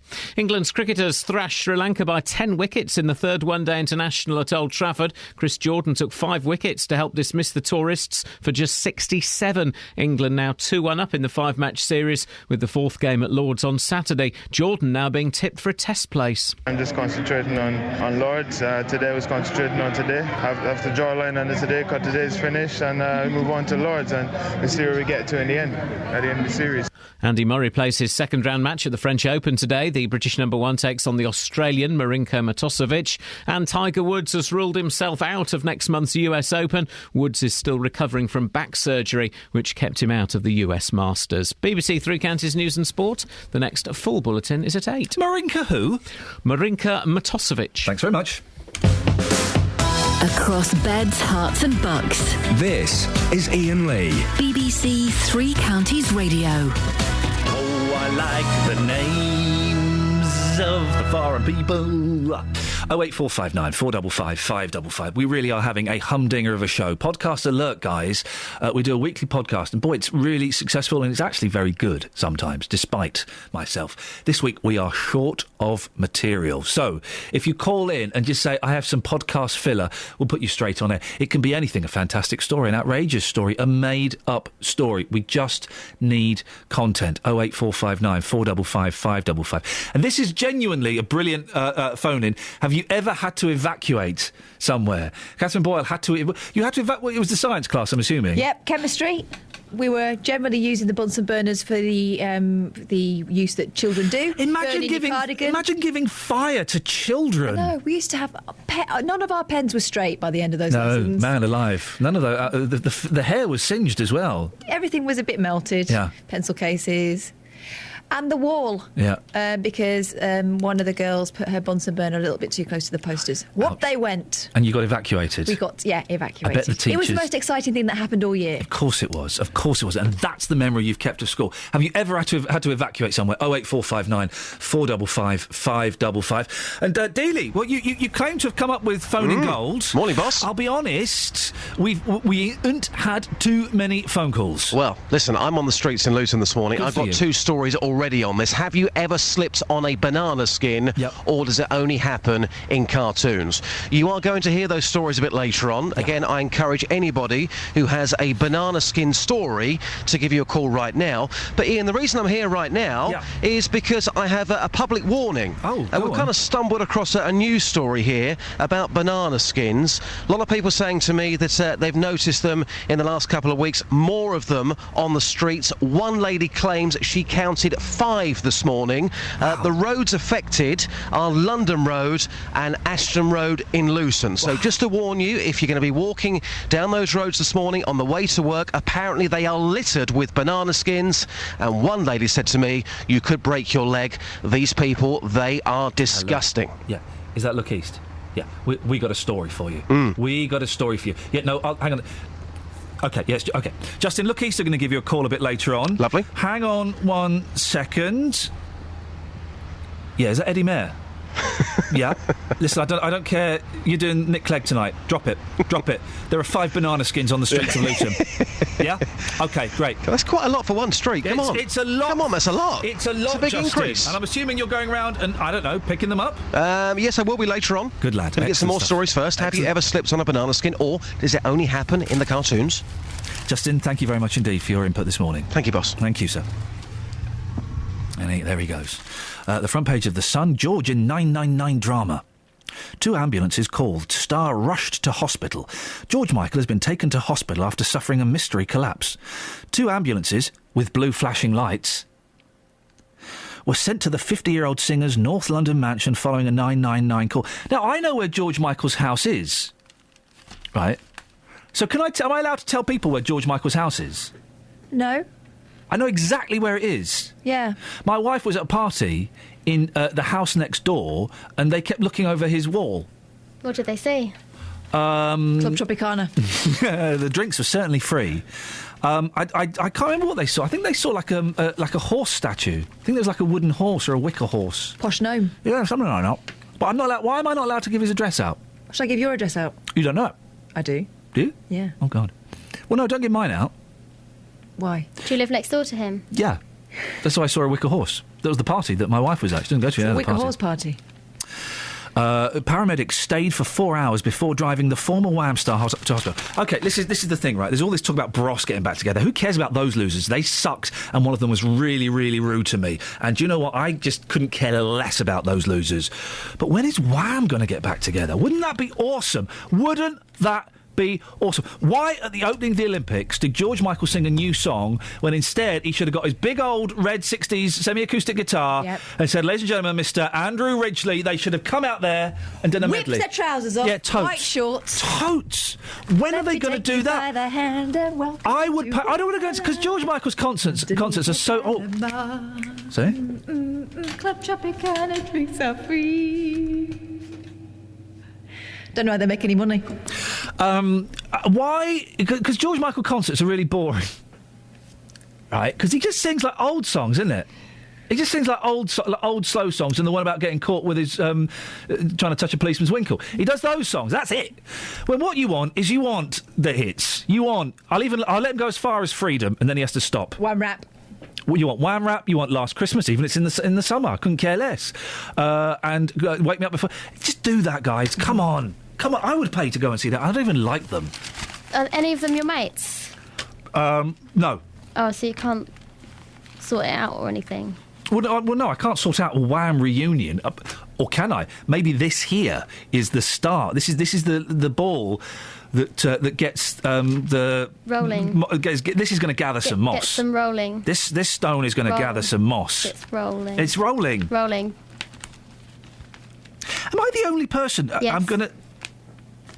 Am I the only person... Yes. Right, OK. Am I the only person, Catherine, that doesn't know who Maya Angelou was? Yeah. No. Ah, you see? Maya Angelou died yesterday at the age of 86. The Twitter was alight. I don't know. I've got no idea who she was. I mean, she wrote poetry, I've discovered. And I'm assuming... Civil rights activist. Civil rights poet. Feminist. OK. Author. We won't hold that against Inspirer. her. OK. I'm sure... I mean, I'm not in any way denigrating her work, her input into society, but it's a huge gap in my knowledge, which is unusual for me. Oh, I see. You're reading it from Wikipedia. No, I'm just looking at some pictures of her. She had a beautiful face. Oh, she's a beautiful woman. Beautiful woman. But hang on a second. If she's a feminist, why is that relevant? It's not. Why did you mention it? Ah. Because I'm really looking at Wikipedia. Yeah, exactly. Thank you very much indeed, Catherine. Kelly's I've just crying. seen what else she did. She was very accomplished. Television producer, playwright, film director, author, actress, professor. I've done all of those things apart from professor. Mm-hmm. So... Have you? Yeah, I have. Go through them one by one. Poet. I've written poems, easy. Yeah, well, no. No, I've written poems. Limericks. Civil rights activist. I listen. Still working on that. Well, no, listen. Dancer. I'm trying we all know that's not the case. I'm trying to sort out. Film producer. I'm trying to. I've rented from Blockbuster. I've put money into films. I'm sorting out Dunstable. If that's not civil rights, I don't know what is. Remember that road in Hemel, the old road where they did the roadworks? I gave a council a rollicking. Yeah. If I'm not standing up for civil liberties then, Catherine, what am I doing? You didn't inspire everyone to go out and give councillors rollicking, and quite rightly so. Sometimes it's not worth it. Exactly. Back away from the councillor, Steve. He ain't worth it. Leave it. 08459 455 555 is the telephone number if you want to give us a call. Lynn's in Hemel. Good morning, Lynn. Good morning, Ian. How are you? Lynn, do you know what? I feel a little bit anxious today. Do you, darling? I feel like that sometimes. Yeah, I do. It's in a part of... Catherine, is this my solar plexus? This, yeah. It's in my solar plexus. I feel really anxious. Maybe, you need some sort of therapy. Well, yeah, maybe I need a bit more. My chakras perhaps need to be aligned. I think it's my 1, 2, 3... My fourth chakra might be all over the place. I think... Well, if you got Justin to give you going over the self-tan the other day, perhaps he could do it. I think he might have dislodged my chakra when he was giving me a going over. I think he should be probably banned. He should be banned and spanked. Oh, don't talk about that. Anyway, well, yes, actually, do talk about that. Lynn, what would you like to say? Oh, can I spank Justin, please? I'm an old woman. Yes, don't worry, we'll sort that out. We'll sort that out. You can definitely spank Justin. Now, Lynn, before we get taken off the air, what would you like to say? Well, I fell over a banana skin. Were you seriously injured before I carry on laughing? No, but the worst thing was I was about... 80? I was quite young, 20. Yeah, oh. Slipped over a banana skin in the Marlows in Hemel Hempstead. Yeah, I know it well. But there was... A lot of people won't remember these. There used to be those collections for guide dogs that involved... like a life-size guide dog. And was it the one with the boy? You put the money in the boy's head? No, it was a dog. Oh, OK. All right, yes. I'm aware of those, yeah. Yes, you don't put money in boys' heads. No, you put Your it in... Your chakras are really up the spout, aren't they? Just, Lynn? You used to have a guide dog outside shops sometimes. Yes. And as I slipped on the banana skin... Yeah. I grabbed this guide dog... Yeah. And it pinned me to the ground. Oh, Lynn! Lynn, so a model guide dog used to collect money, pinned you to the ground after you'd slipped on a banana. Is your last name Laurel or Hardy? I slipped, yeah, well, I slipped on the banana, grabbed this guide dog. Yeah. Fell on top of me. Beautiful. And the worst thing was, Ian... Yeah. Everybody just laughed and walked past me. Of course, me. I would, Lynn, I would do the same thing. They didn't have mobile phones in those days, but I'm sure some people whipped out their sketch pads and drew a sketch as quickly as they could. Lynn, thank you very much. And, of course, you've introduced a new phone in. Have you ever been pinned to the ground by a charity collection box? 08459 455 555. No, but I asked my dad if I could have a ride on one. Travel news for beds, cards and bugs. BBC Three Counties Radio. Rather heavy moving at the moment on the Great North Road, just before the Black Cat roundabout this morning. In Park Street, the A414 a little bit busy around the Park Street roundabout, and very slow moving on the M25 heading anti-clockwise between junction 21 on the M1 and junction 20 for Kings Langley. On queuing as well on the M25 anti-clockwise between junction 18 for Chorleywood and 16 the M40. In Borehamwood, very slow on the Barnet bypass heading southbound between Stirling Corner and Mill Hill Circus, and normal service has now resumed on First Capital Connect. That was between Bedford and East Croydon. Nicola Richards, BBC Three Counties Radio. Thank you very much indeed. Oh dear, oh dear. 7:46, it's Thursday the 29th of May. I'm Iain Lee. These are your headlines on BBC Three Counties Radio. A Milton Keynes man is being forced to move home after a neighbour convicted of attacking him continued harassment and threats after being released from prison. Sources close to Nick Clegg say they are convinced the Business Secretary, Vince Cable, was not involved in a plot to undermine him. Luton's Liberal Democrat leader, David Frank, says Mr Clegg should go. And people in Dunstable claim a new courtesy crossing in the town is too dangerous. Central Bedfordshire Council admit they need to do more to increase people's confidence in crossing on Court Drive. 08459 455 555. Let's get the weather now. Here's Georgina. Beds, Herts and Bucks weather. BBC Three Counties Radio. Hello there. A bit of a cloudy start, some drizzle in places too. It does brighten up though later on, but we've also got some showers on the way. They're going to be quite slow moving and fairly heavy at times. In between though, sunny spells and gradually drying up as we head through this evening. So in the sunshine, temperatures should get to about 17 or 18 degrees Celsius, but obviously if you're under more cloud, it's going to be a little cooler than that. Tonight though, a cloudy night, largely dry, although the cloud may spark off a couple of showers. We've got temperatures down to about 11 or 12 degrees Celsius, so quite mild again. And tomorrow, a fairly cloudy day, perhaps after a foggy start. We should have a couple of brighter spells, and cloud does start to shift as we head through the evening. So we've got temperatures reaching about 16 or 17 degrees Celsius. Saturday looking largely dry, bright, with just the odd light isolated shower, but it should be fairly sunny at times. Sunday, probably dry through the day, clouding over. Any sunshine is likely to be a little hazy, so with rain joining in on Sunday night, we've got a bit of a drizzly start to next week. That's your latest forecast. Thank you very much. I've just had a not look. Every weekday morning. My show's called The JVS Show, 9 o'clock in the morning on BBC Three Counties Radio. Jonathan Vernon Smith. I deal with the consumer problems that affect people all over Beds, Herts and Bucks. And I said, well, I didn't come all this way to be looking at a broken down hotel. Those companies, those councils, those organisations that are letting people down. This guy turned around and said to me that they're not prepared to pay me, and I said, so you're forcing me to take action. And he said, good luck, and put the phone down on me. I get my teeth into them. Oh, Jonathan, I'll start crying soon. We don't know what to do. Deal with them and hopefully get results for you, the consumers. And it got so convoluted, I thought there's only one person who can sort this out. The JVS Show on BBC Three Counties Radio. Shops in Hertfordshire may stop selling super-strength alcohol under new plans being drawn up by the County Council. Binge drinking costs the local economy £400 million in costs to police and healthcare, as well as businesses and employers. It's now looking to follow Ipswich, where off-licences are asked to voluntarily take beers, lagers and ciders with a strength of over 6.5% off their shelves. We're joined now by Jim McManus, Director of Public Health at Hertfordshire County Council. Good morning to you, Jim. Morning. Are people generally in favour of this idea? Yes, I mean, it's worked well in Ipswich and Suffolk because they've been very careful to engage businesses and partners and, you know, police and district councils. And it has worked there in Suffolk, and there's some early results of where it's been tried elsewhere in the country that it does seem to reduce in people preloading with drink and getting a lot of alcohol in their bloodstream before they go out. And that, in turn, can reduce accidents, and there's some evidence that it's actually reduced alcohol violence.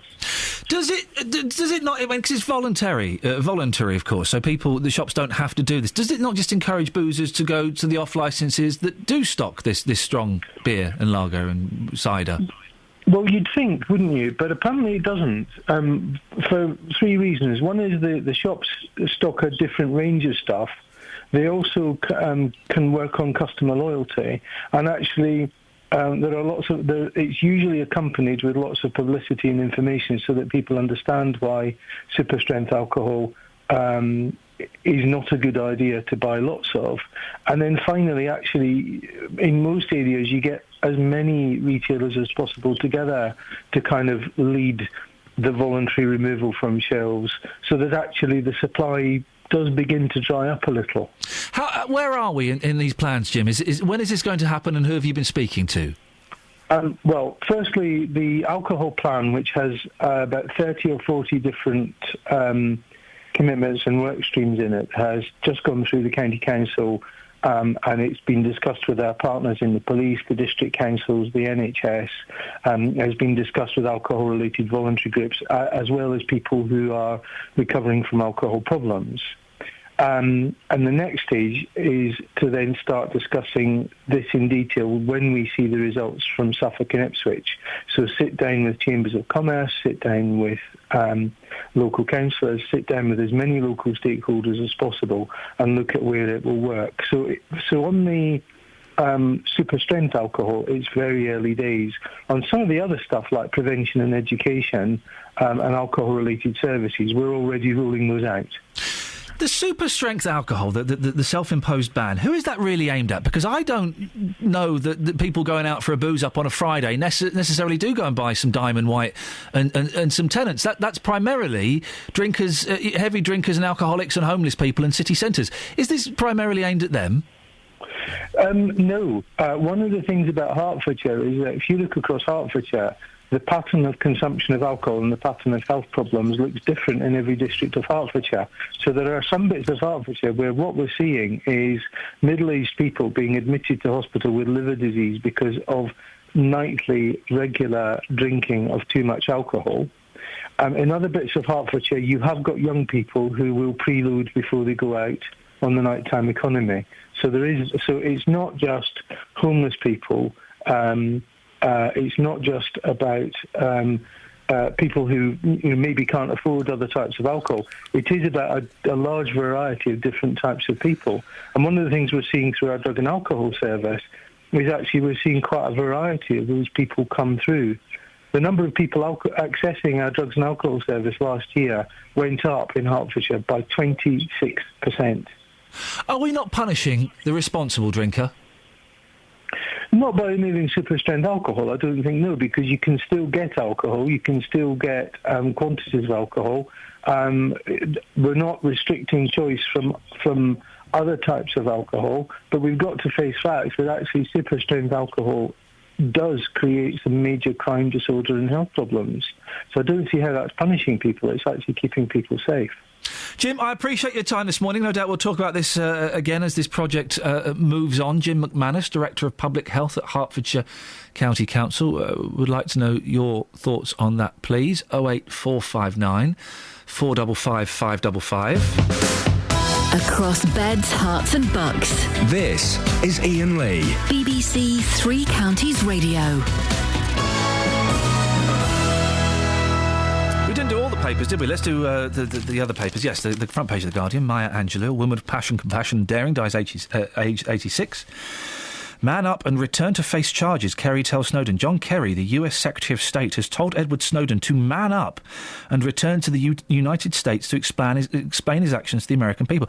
I used the phrase man up on this show last week when we were speaking to the gentleman whose name escapes me, who had 3 kids with one partner and 3 kids with another partner and was begrudging having to pay them. And as soon as I said man up, I thought, I wish I hadn't said that. And then Jonathan kept playing the blooming thing out throughout his whole show. I hate the phrase man up. It's a phrase that doesn't sit... What does man up even mean? It's a lazy phrase that kind of, encourages gender stereotypes, I think. So for John Kerry to say it seems a little bit odd. Lib Dem chaos as Cable denies anti-Clegg plot. I think we're all anti-Clegg to a certain extent. Oh, that was interesting, wasn't it? Oh. I fell down a hole as I was saying that. Did you see Richard at the bottom of it? Yeah, Richard, good morning. Hi, Ian. Richard, let me grab my hand. I'll pull you out. Give me a hand. Right, come on. Richard. And he's out. Richard, glad to have got you out of that Stevenage hellhole. Not saying Stevenage is a hellhole. I'm saying it's a hellhole within the boundaries of Stevenage. What have you got for us? Can I say that Stevenage is a hellhole? Yes. Okay, yeah, Stevenage is a hellhole. Oh, for goodness sake, that you heard it there first from Richard in Stevenage. It's a hellhole. 08459 455 555. But that's not what you've called in for, is it, Richard? No, I went there off drink alcohol. Yeah. This is alcohol that we took off the shelves, anything over 5%, is that right?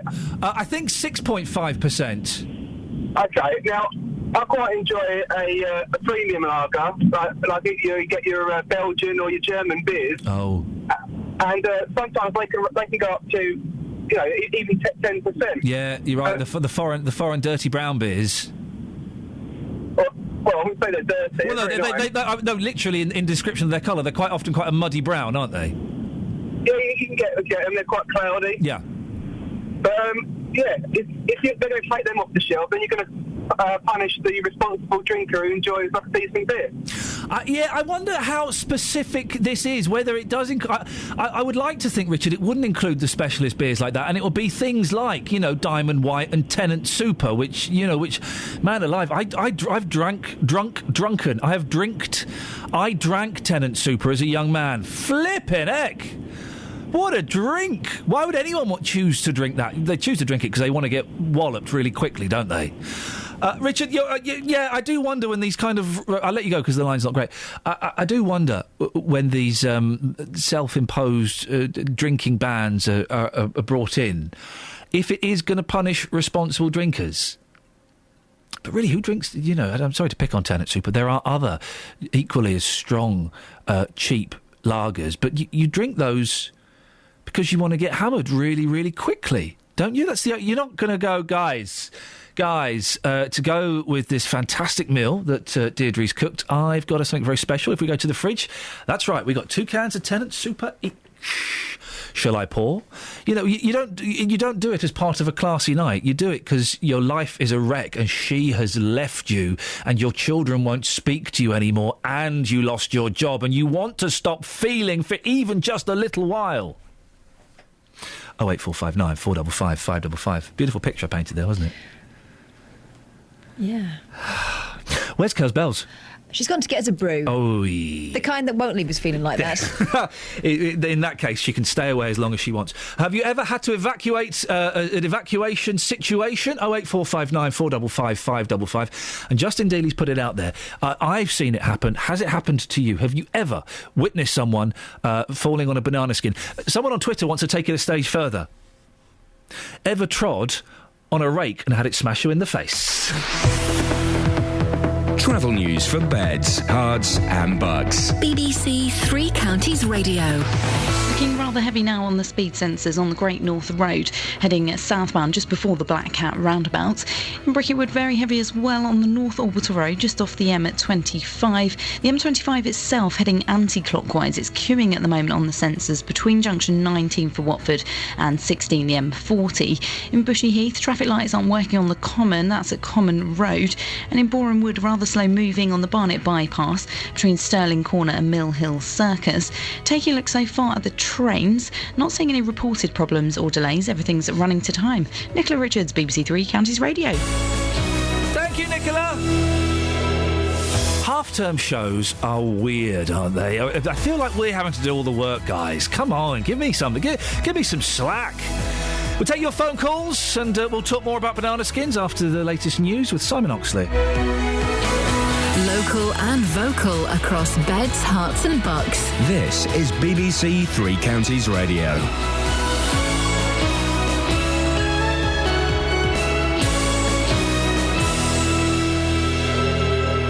It's 8 o'clock. The headlines. Milton Keynes man forced to move home. Luton Lib Dem leader calls for Nick Clegg to go. And crossing confusion in Dunstable. BBC Three Counties Radio. A Milton Keynes man is being forced to move home after a neighbour convicted of attacking him continued harassment and threats after being released from prison. Milton Keynes Council say Chris Hodgkins from Fenny Stratford will be rehoused after he had to call the police more than 20 times. We had a bottle thrown at the window. It didn't do any damage.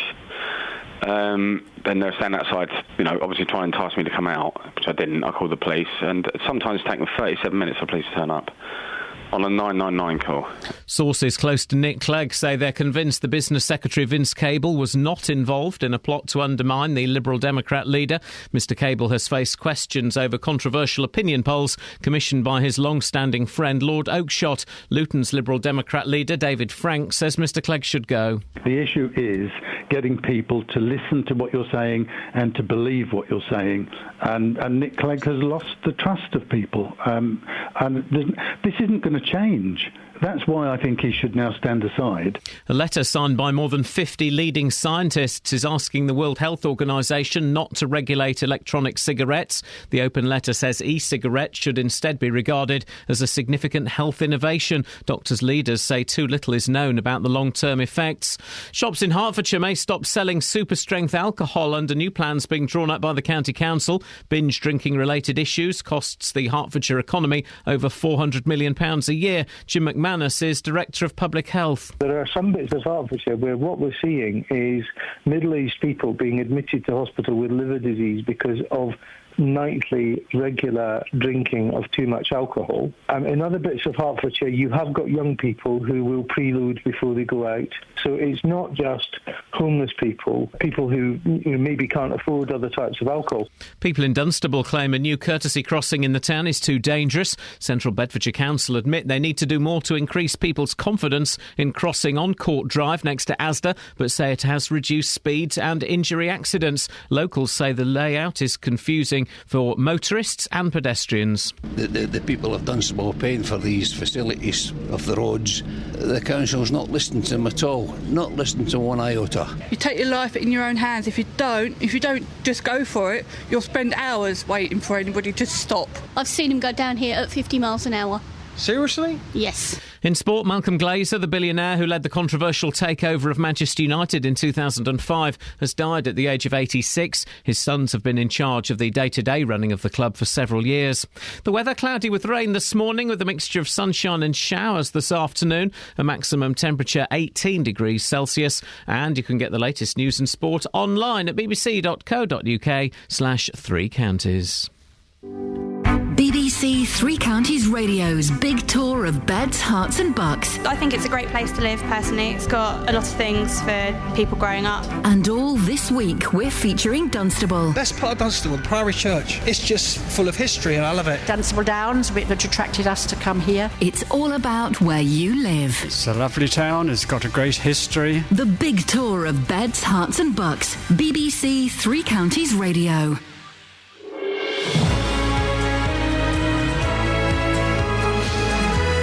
Alice Glossop has made us all cakes in a vain attempt to bribe us into giving her a paid job here at BBC Three Counties Radio. Sorry, Kathleen, what did you say? He's hired. You've got the whole cake in your mouth. I think she said she's hired. Yeah, I think it's going to take a little bit more. I think it's going to take, I don't know, more cakes. More cakes. Look at the state of her. Look at the state of her. Kath can't even hear you. She tried to put her headphones on with hold it while it really is very delicious. Okay. People love it when we eat Leia, don't they? I don't. Sorry, if they had a cake like this, they'd be eating it too. They would be eating it too. Does it taste nice, Kath? Oh, no. Lots to talk about this morning, including when has Alice Glossop ever made you cakes? No, hang on, that's not it at all. Ever slipped on a banana skin? Ever been involved in an evacuation situation? And famous hankies. 08459 455 555. Across beds, hearts and bucks. This is BBC Three Counties Radio. Arthur's in Milton Keynes. Good morning, Arthur. Good morning. What would you like to say, sir? Reference banana skins. Yes, reference accepted. Continue. Right, okay. Very quick, try and make it as quick as I can. I was refurbishing a Triumph Spitfire sports car. Yeah. Okay, yeah. I used to do a night shift, so one morning I'd do all my little jobs and I'd go out in the garage and have a tinker, as you do. Yes, we all like to have a nice little tinker in the garage. Having a good tinker. Yeah. Anyway, it needed a new throttle cable. A bit of a, you know what, to get to. Yeah, pain. Every time I tried to connect it, it fell out. Oh, what am I going to do here?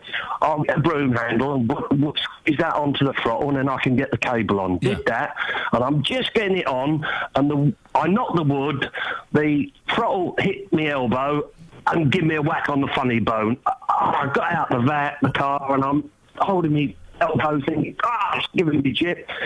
And I'm really annoyed with myself in the car, and I kicked the tyre. I've got the slippers on. So a grown man of 52 was sitting in the carriage crying with a bruised toe and an aching, throttling elbow. Did this actually happen, or are you just this is a dream you had? No, it's true as I sit here. It turns out all of our listeners are somehow related to Laurel and Hardy. You weren't wearing this wasn't in a big round tent, was it, with loads of sawdust on the floor, and you had a big red nose on? No, Jonathan. No, it wasn't. Jonathan? Oh, sorry. Have I got the wrong...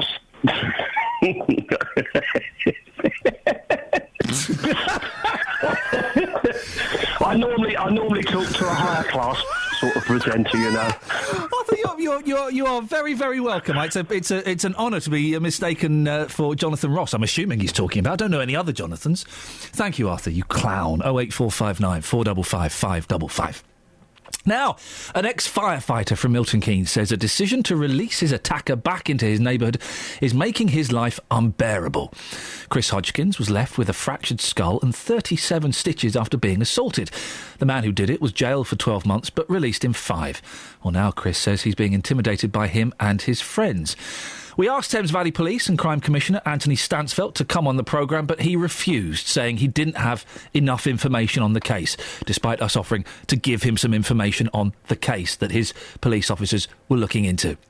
Councillor Peter Geary is the community's portfolio holder at Milton Keynes Council. Good morning to you, Peter. Thanks for joining us. Morning. The council has agreed to rehome Mr Hodgkins. How quickly can that process happen?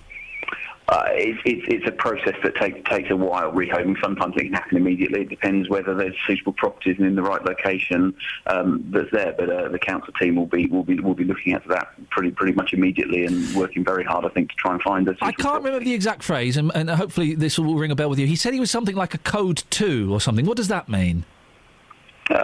To be honest with you, I don't know. I mean, there's various different bandings that are put forward depending on the urgency of need. He said basically he was told that the council wouldn't find him a place. He had to go and find his own private place. Well, I don't know. I mean, and that's something I have to look to. I don't know the details of this case. I was only contacted very late yesterday evening. I didn't have a chance to contact the council to find out what the issues are relating to his case. But if you've got people who are in urgent need of housing need, then the council will work to try to find you places where you can go. Of course, that doesn't stop people from going out and looking to find their own places. Well, what he's been told is he has to find his own place, and yet he's worried that he's going to get another kicking. Doesn't sound appropriate, does it? Surely he should be a priority, shouldn't he? I would have thought so. Peter, do you know anything about this story at all? No. Thanks very much for coming on. Councillor Peter Geary there, the community's portfolio holder at Milton Keynes Council. 08459 455 555. Across beds, hearts and bucks. This is Iain Lee. BBC Three Counties Radio.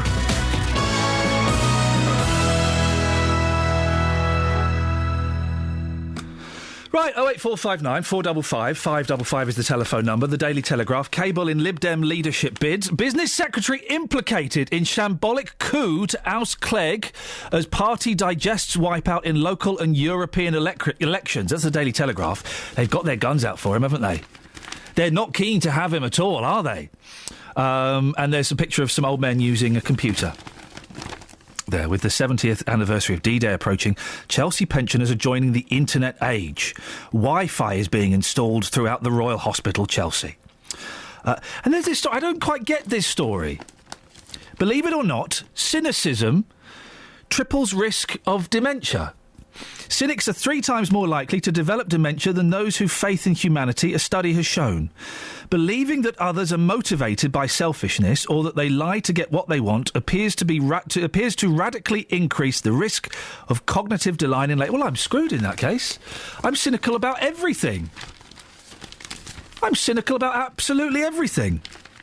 A mortgage chief predicts cooling of house prices. The front page of the Times is a picture of a queen. What's she doing? She's inspecting... What's she doing? She's at Buckingham Palace garden party for the household cavalry. She's presented the regiment with a new standard earlier in the day after inspecting soldiers when she was driven in a Bentley in heavy rain. And here's something to be proud of. Dear listener, here's something to be proud of. British girls become the fattest in Europe. Big companies under pressure to cut the price of healthy food. British girls are the fattest in Europe, a landmark study has found. The UK has had one of the fastest rises in obesity among developed nations since 1980 and ranks among the lowest 40 countries in the world, according to the largest and most comprehensive study into global weight problems conducted. Well, there we go. That's something to be proud of. We got fat girls. We got fat girls. Co-named frontrunner for double BBC Trust. Really? Lord Coe is the frontrunner to take over as chairman of the BBC Trust. Who do I hand my notice into? The former middle-distance athlete who won 4 Olympic medals and masterminded London's 2012 Olympic Games is understood to have the firm support of the Prime Minister. Oh, dearie me. What does he? What does Seb Coe know about? He knows about... Oh, yeah, running. He knows about running in the 80s. Joyce is in Leagrave. Morning, Joyce. Good morning. Joyce, what would you like to say? Well, my gentleman who helps me with the garden sometimes, he said that banana skins are good around the rose trees. Is that a euphemism? Euphemism. He said that, I forget what mineral he said was in it, but it's... Potassium. Yes, good for the roses.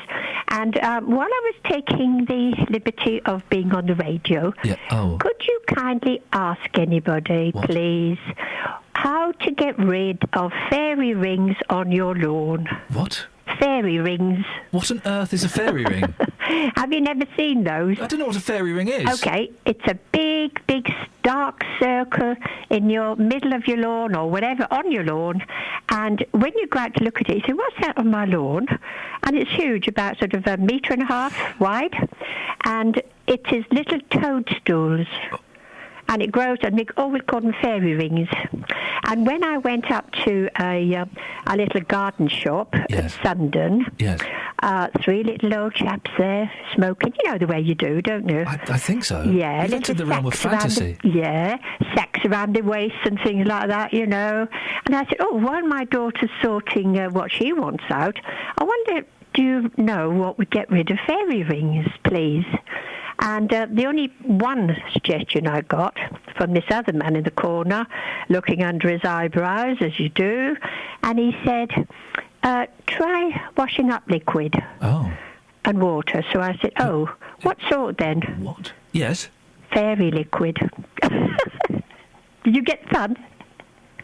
Fairy liquid. I can see you smiling from here, Ian, and your wicked eyes are shining. But I really laughed at his quick humour, and I appreciated that day. It was good. So, fairy rings, if any listeners, please... I've got no idea. Joyce, you're absolutely bonkers, thank you. Ian in Stevenage, any idea what she was talking about? I haven't a clue, mate, haven't a clue. I've never seen a fairy's ring. No, neither have I, thank God. Go on, what have you got? Well, you seem to have to be filling now for a few minutes. You've got a few minutes spare, so I thought I'd give you a call just to get something on the podcast, because of that bloke that didn't know what he was talking about. Well, in fairness to him, I may have jumped to the wrong conclusion. I think he was booked to talk about something slightly different, so apologies to him if we got off on the wrong foot there, but that may have been... In fact, it was my fault, so I'm sorry about that. OK, how many minutes do you need to fill? We've got about 50 seconds. Oh, that's all right. I once tripped over an... You once tripped over a what? An apple? An apple, but there were no injuries or anything like that. That's about it, really. OK, well, Ian, that's great, because we've only been left with 35 seconds to fill now, so that's wonderful. So we really are getting very, very close to filling the whole the whole thing there, which is very exciting. 08459 455 555. Yes, apologies to Peter Geary. I may have got the wrong end of the stick there. Hey, guess what? Even I do occasionally, so... no hard feelings there. Let's go out for a latte at some point. Let's go out for a latte, and I'll even buy you a cinnamon bun as well. How's about them apples? It's 8:15. Let's get the travel news. Travel news for beds, cards and bugs. BBC Three Counties Radio. The M25 heading clockwise as the lane closed at the moment on the entry slip road. That's at junction 23 for the A1M. Take a look in Boreham Wood, rather heavy on the Barnet bypass between Stirling Corner and Mill Hill Circus. And in Bushy Heath, the traffic light still not working on the Common, just at Common Road. And in Bricket Wood, very heavy at the moment on the North Orbital Road, just off the M25. The M25 itself queuing at the moment heading anti-clockwise between junction 19 for Watford and junction 16, the M40. No reported problems on the trains. Nicola Richards, BBC Three Counties Radio. Thank you, Nicola. It's 8:16. It's, where are we now? Thursday. Oh, yes, the 29th of May. I'm Iain Lee. These are your headlines on BBC Three Counties Radio. A Milton Keynes man is being forced to move home after a neighbour convicted of attacking him continued harassment and threats after being released from prison. Sources close to Nick Clegg say they're convinced the business secretary Vince Cable was not involved in a plot to undermine him. Luton's Liberal Democrat leader David Frank says Mr Clegg should go. And shops in Hertfordshire may stop selling super-strength alcohol under new plans being drawn up by the County Council. BBC Three Counties Radio.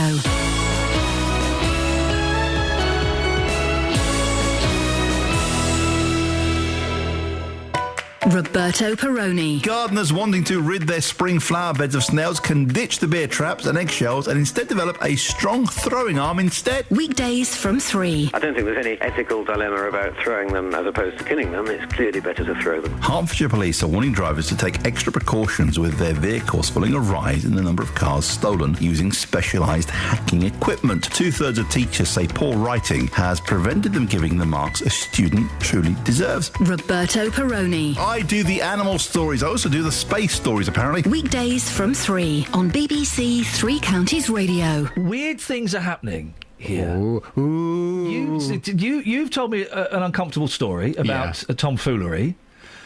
Well, it's a boy at school who leant back on his chair. And his chair slipped under him, bit his tongue off. Wow, awful! Isn't that horrific? Yeah, it was awful. But then I said, "Have you told me that story before?" You said no. And I said, "I'm having deja vu." And me saying I'm having deja vu was part of the deja vu. Gosh. It's almost like we've all been here before. Wowzers, it's deja vu all over again, guys. That's made me slightly uncomfortable, although it's easily explained. It's a little electric shock in the brain that joins the memory with the present. That's what you think. Is that what it is? I reckon so, yeah. Gosh. Yeah, that's what deja vu is. Thanks, Dr. E. Pleasure, Jay. Now, what have you got on your show this morning? Coming up on the big phone in this morning at 9, we're discussing the Deputy Prime Minister, Nick Clegg. Oh, I've heard of that guy. Yeah, I thought you might have done. He's all over the front pages of today's papers. Yep. Do you think the Lib Dems would be better off without Nick Clegg? That's the question I'm going to be asking from 9 this morning. Liberal Democrat peer Lord Oakeshott has quit the party as he fears the Lib Dems are heading for disaster under Nick Clegg. He's told journalists the party has lost its roots, principles and values. His decision to leave the party came after it emerged he personally commissioned polls suggesting the party would do better without Mr Clegg. And he told the BBC, we must change the leader to give Liberal Democrat MPs their best chance to win at 2015. Well, this morning from 9, I want your views on this. Do you think the Lib Dems would be better off without Nick Clegg? 08459 455 555. Whether you are a Liberal Democrat supporter at the moment, you voted Liberal Democrat at the last election, but perhaps might think twice about doing it at the next one. I want your views. Would it make any difference to you whether Nick Clegg was replaced with someone else? And frankly, who would they replace him with? Well, Cable is the only person. He has too much ear hair.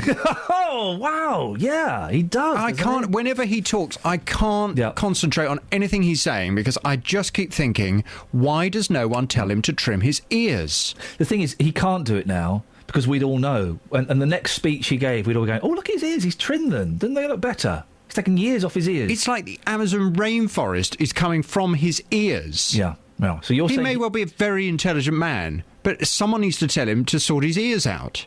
I mean, for goodness sake, he's in the public eye. Wow. Gosh, that's harsh.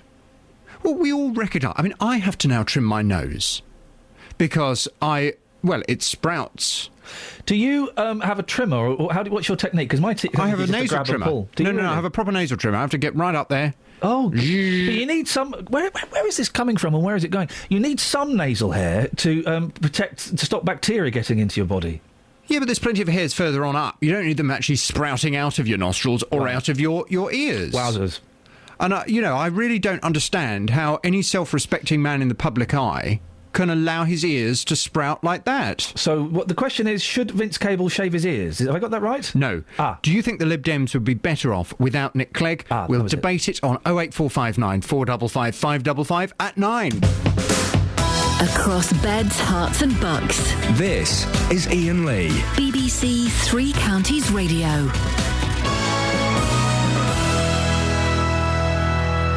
08459 455 555 is the telephone number. If you want to give us a call, you're more than welcome to. Lots that we're talking about this morning, including ever been involved in an evacuation situation, ever slipped on a banana skin. I know, that was one of Dealey's.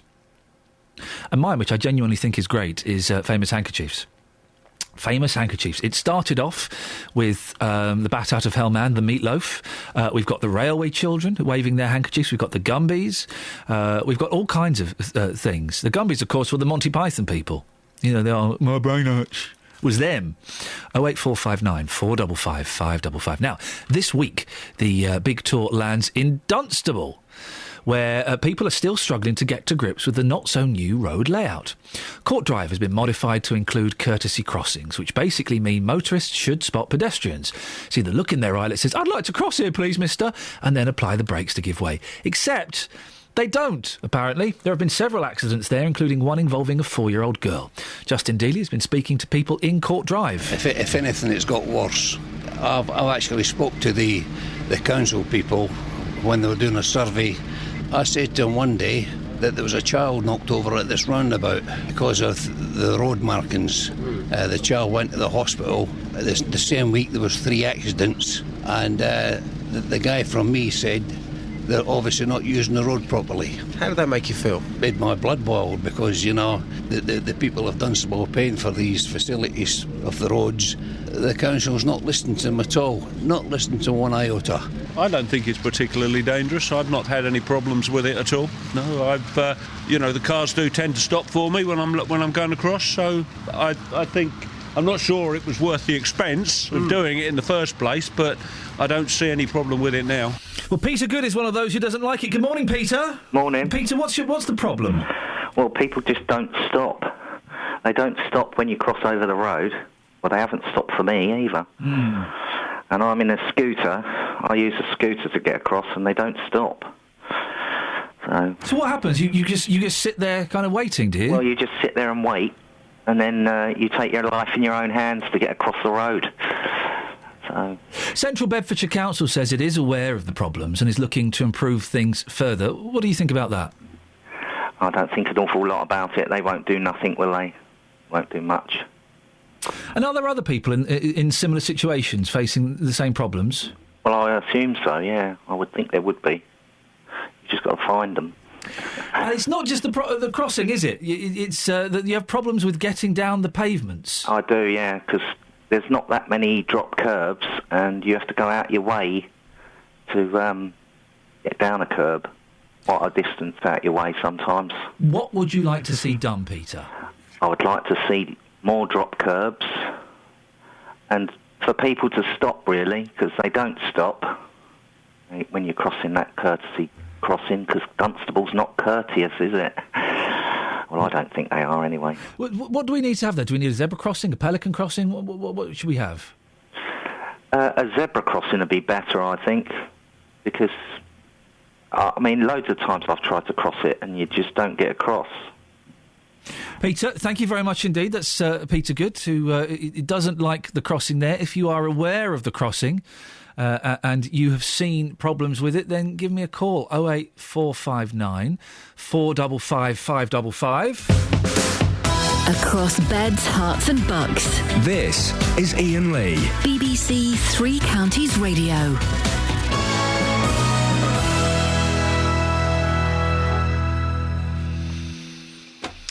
08459 455 555 is the phone number if you want to give me a call. That's the telephone number that has got Pamela in touch with us. Good morning, Pamela. Good morning. Pamela, what would you like to say? Well, I've had to evacuate the Ideal Home exhibition. Oh, blimey, why? Ago. I guess it wasn't so ideal. What happened? Well, the bomb went off upstairs in the food hall. Was there a bomb at the Ideal Home exhibition? Yes. When was that? about 40 years ago when the IRA were bombing. Oh, OK. Well, gosh, that must... Were you in the building as the bomb went off? Yes.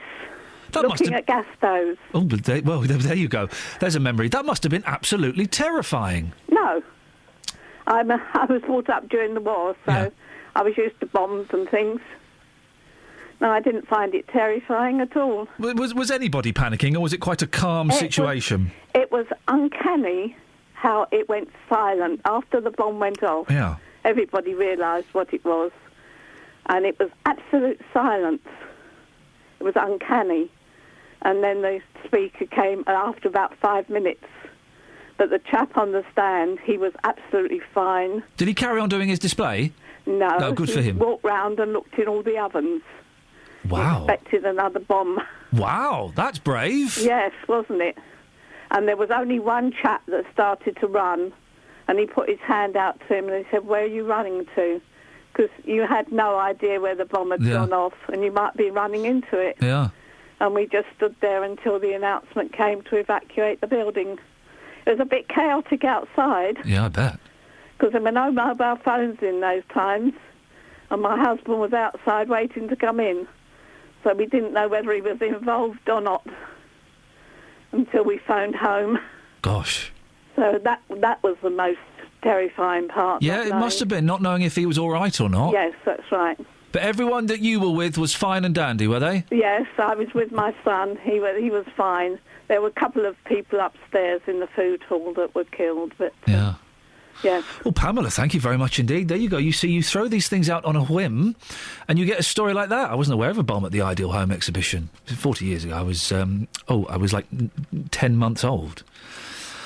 How could you be calm in a situation like that? Everybody freezing and the demonstrator looking in the ovens to see if there are any more bombs. Gosh. Have you ever been involved in an evacuation situation? 08459 455 555 is the telephone number if you want to give us a call about that. And coming up, don't worry, we will continue the conversation about banana skins. Justin Dealey has come up with what he thinks is his phone in gold. Let's just say it's not technically lit the phones alight. I think that's fair to say. But... We've had a couple. It's a fair go. It's a fair... What I've noticed is, during half-terms, people don't phone in. No. Which is fair enough. We've put out gold this week as well. We've put out gold. I know, this week. they missed it. They missed the gold, guys. You're off having holidays with your families and stuff, and you've missed the gold that we've been delivering to your ears every single morning this week, apart from Monday. 08459 455 555 is the phone number. It's BBC Three Counties Radio. Let's get the travel news now. Here's Nicola. Travel news for beds, cards and bugs. BBC Three Counties Radio. Great North Road looking rather slow on the speed sensors, heading southbound just before the Black Hat roundabout. The M25 heading clockwise, there's a lane closed on the entry slip road.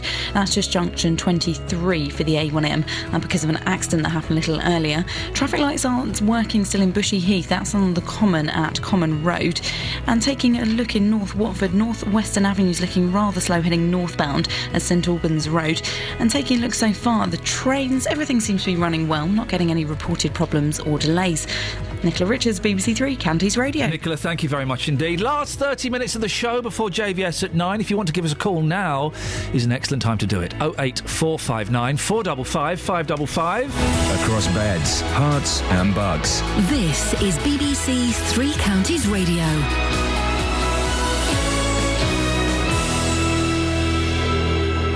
It's 8:30, I'm Simon Oxley. A Milton Keynes man is being forced to move home after a neighbour convicted of attacking him continued harassment and threats after being released from prison. Sources close to Nick Clegg say they're convinced the Business Secretary Vince Cable was not involved in a plot to undermine him. Luton's Liberal Democrat leader David Frank says Mr Clegg should go, and shops in Hertfordshire may stop selling super-strength alcohol under new plans being drawn up by the County Council.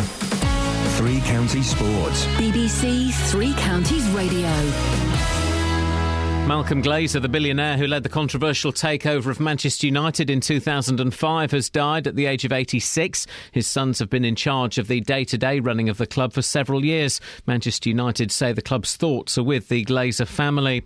Luton Town strikers Andre Gray and Mark Cullen have taken to Twitter to express their disappointment that captain Ronnie Henry is leaving the club. Henry will leave after rejecting a new contract offer. The Hatters are expected to confirm his departure today. And Watford's Ikechi Anya played for Scotland in last night's 2-2 draw with Nigeria at Fulham's Craven Cottage. Andy Murray plays his second-round match at the French Open today. The British number one takes on the Australian Marinko Matosevic. Heather Watson is also in action, as Russell Fuller reports. Marinko Matosevic rolled over and over on the clay from the baseline to the service line to celebrate finally winning a Grand Slam match at the 13th attempt on Tuesday. The temperamental world number 66 is already 28 years of age and has been known to publicly rebuke coach Mark Woodford for not supporting him vociferously enough. While Murray starts a strong favourite, Watson is up against the fourth seed Simona Halep. The British number 2 played very well to take a set off the Romanian when they met at the US Open last August. She's improved a lot since then, but so too has Halep, a decent outside bet for the title. And England's cricketers thrashed Sri Lanka by 10 wickets in the third one-day international at Old Trafford. Chris Jordan took 5 wickets to help dismiss the tourists for just 67. England are now 2-1 up in the 5-match series, with the fourth game at Lord's on Saturday. BBC Three Counties News and Sport. The next full bulletin is at 9. Across beds, hearts and bucks. This is Iain Lee. BBC Three Counties Radio. Just replying to a tweet here from... where's it gone? I don't like the way Twitter is laid out at the moment. Someone's very upset, saying, are you trying to emulate down the line? Jovial is fun, but your dialogue, your talking is inane. Switching off until #JVC. #JVC. I think, Mummy to Dougie, you mean... #JVS. Hope helps. There we go. I don't understand the new Twitter. I can't... How do I send a message to someone? Have you seen it? Yeah, I tried to reply to someone, then I couldn't find the bit where you ping it out. I can't find the bit to ping it out. That's insane. Why would they do that? Kelly's young. When Kelly's finished on the phone, well, she'll know how to do this this nonsense. I can't find the bit to ping the message out. Because if you press enter, it doesn't ping. You just get an extra space. Flipping it, because I've already not replied. Kelly, you're young. Hello. How do I ping out the message on Twitter? What do you mean ping out? You know, you want to ping out the message? Do you mean send? Why not? All right, fine. They've changed Twitter. I've been replying to Matt Allwright from Rogue Traders all morning. He's got none of them because it doesn't ping out.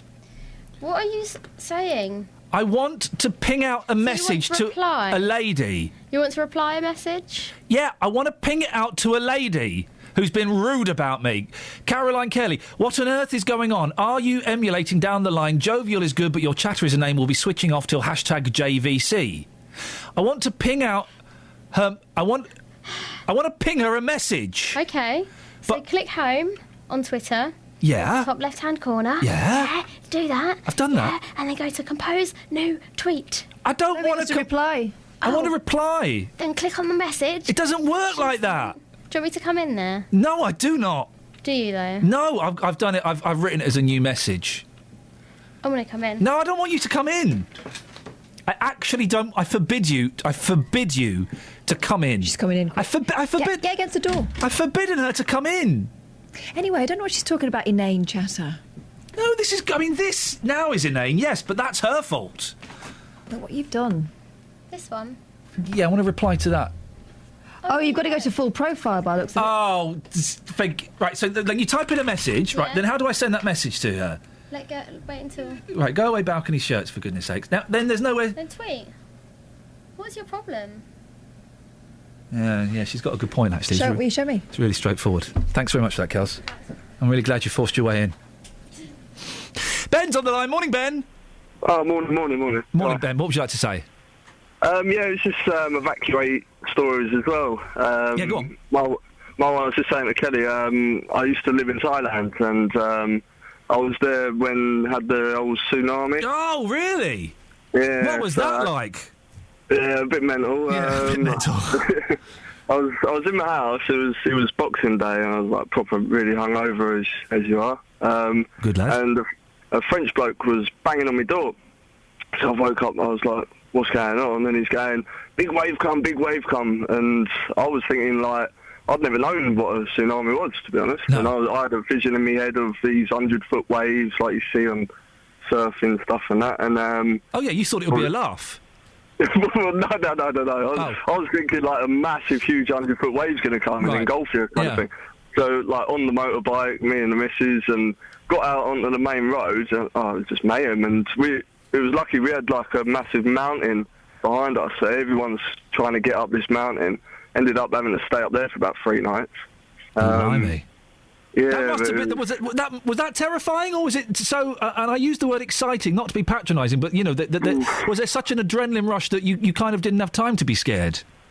Yeah. To be honest, yeah. I mean, when we got up there and you looked out to sea, it was like nothing. There was no sea.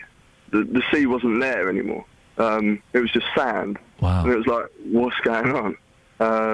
And because obviously you've never experienced anything like that. No. And then the sea just slowly comes back, and people, people went down the mountain to try and go back to the beach to see kind of what's going on. And then, it's coming again. And everyone panics and everyone's legging it back up. Wow, it's like the opening titles to the Monkees, but slightly more serious. Yeah. And has it affected you since, Ben? I mean, are you? Did it take a while to adjust to being part of that?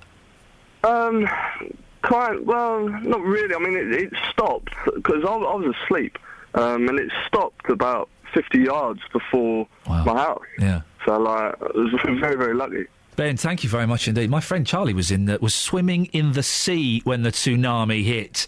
They were swimming in the sea. If I remember this right, it's an amazing story. He was swimming in the sea, and his girlfriend and a couple of friends were on a boat, and they got separated, and they didn't find each other for days. And he said that he got washed up on the beach, and he thought, what are all these people sleeping on the beach for?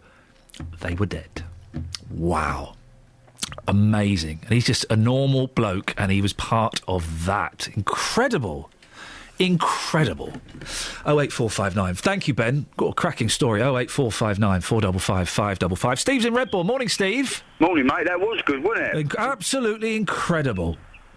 Yeah. Can you beat that? No, I don't think so. I think famous Kleenexes, Sammy Davis Jr.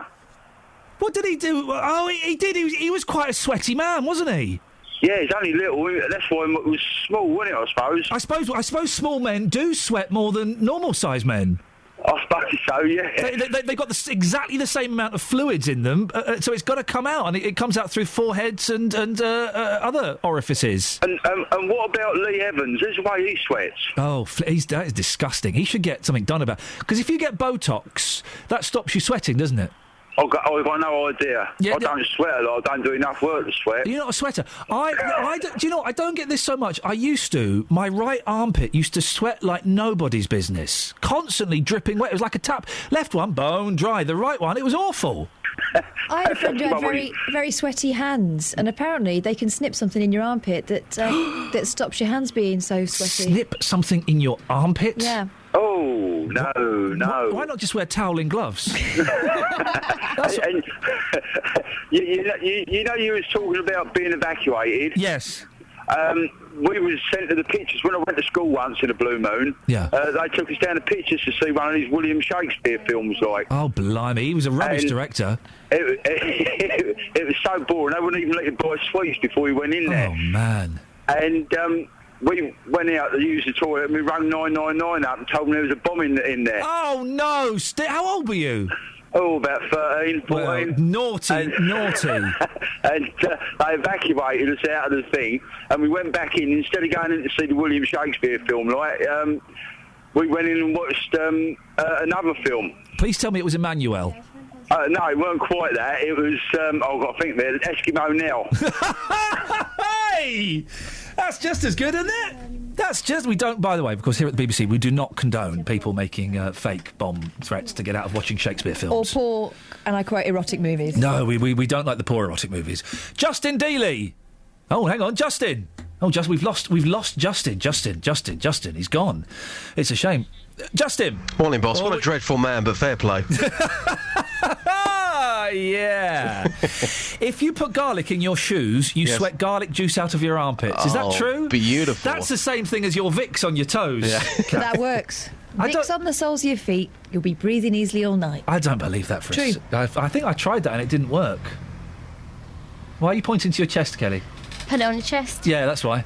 No, but that rubs off. If you put it on your feet and then put socks over the top, you're there for the night. No, the thing is, you get stains on the socks. I've got a T-shirt, a Sparks T-shirt I love. I can't wear it now because there is... because this T-shirt ain't big enough for the both of us. No, because there is a Vicks stain on it. Yeah, so, to avoid that, you do it in your socks. I don't no wanna one's going to look on the interior of your I socks. do it in my socks. Would you like to know what I do? You pop it, you put it on tissue, and then you put that on your chest, on the tissue, and then you lay it with it on. Or you can... It's very elaborate. It's a very elaborate technique, isn't it, for just trying to breathe? Justin. Yes, boss. Bananas. Yes, I think our listeners will agree that I'm normally a serious news broadcaster for your programme. Sorry? But, yes. But this morning you were looking for funny content for your podcast. You were saying earlier on that there's not enough funny content from this week's programme. We were a bit slack this week. We've not done enough. Well, Ian, I've given you gold this morning. Have you ever slipped on a banana skin, or does this only happen in cartoons? You've had some good calls this morning. Agreed? Well... Yeah, Richard, after 8 o'clock? Well, I don't know if I class it as good. I heard it was good. I'll probably class that as 9 out of 10. OK. Just to warn people, I've been out and about in Luton this morning, and whilst talking about this, people have said to me, do you know what? It's funny you should say this, because in the last week or so, they have noticed more banana skins on the streets than ever before. In particular, London Road and Ashton Road. People saying to me, it is disgusting. If you're going to be having a banana, just clear up after yourselves. So this morning, Ian, I've been asking people, have you ever slipped on a banana skin? Remarkably, we've got some stories coming up here, starting with a lady who slipped on a skin when she was just 10 years old. I was walking home from school and the child in front of me threw it down and I slipped on it, onto my bottom. Was it a painful experience? Very. Couldn't sit down for a week. Well, these banana stories are coming from everywhere. Sir, what happened to you? It was just an ordinary day that you're busy eating and your friend throw one and next thing we're running and whoop. How bad were your injuries? It wasn't injury, just a tumble. It's not like over here when you slip on the pavement, it's a heavy drop. So you weren't bruised or anything like that? Oh yeah, just the ordinary kid bruise, ain't it? Yeah. And where was this? You say not here, so where did it happen? In Jamaica. Is there a major problem in Jamaica with banana skins on the floor? Nah. It was a one-off and you were the unfortunate man? Yeah. Thank you very much. All right. Madam, there's an alarm going off in the background, but you have slipped on a banana. What happened? When was this? Probably about a year ago. What, here in Luton? Yes. I mean, we're getting reports this morning of increased numbers of banana skins on the floor. Just like there, we can see one right now. Yeah. Have you noticed this? I wouldn't just say necessarily banana skins. I think it's rubbish in general. I think bananas just come into that. So what, were you on the way to work last year? Or? Yes. And how badly did you fall? Just fell backwards. Were you aching for days afterwards? A couple of hours maybe. And when you went into work and you said, guys, I've had a fall, really... I've slipped on a banana skin. Yeah. What did they say to you? They laughed.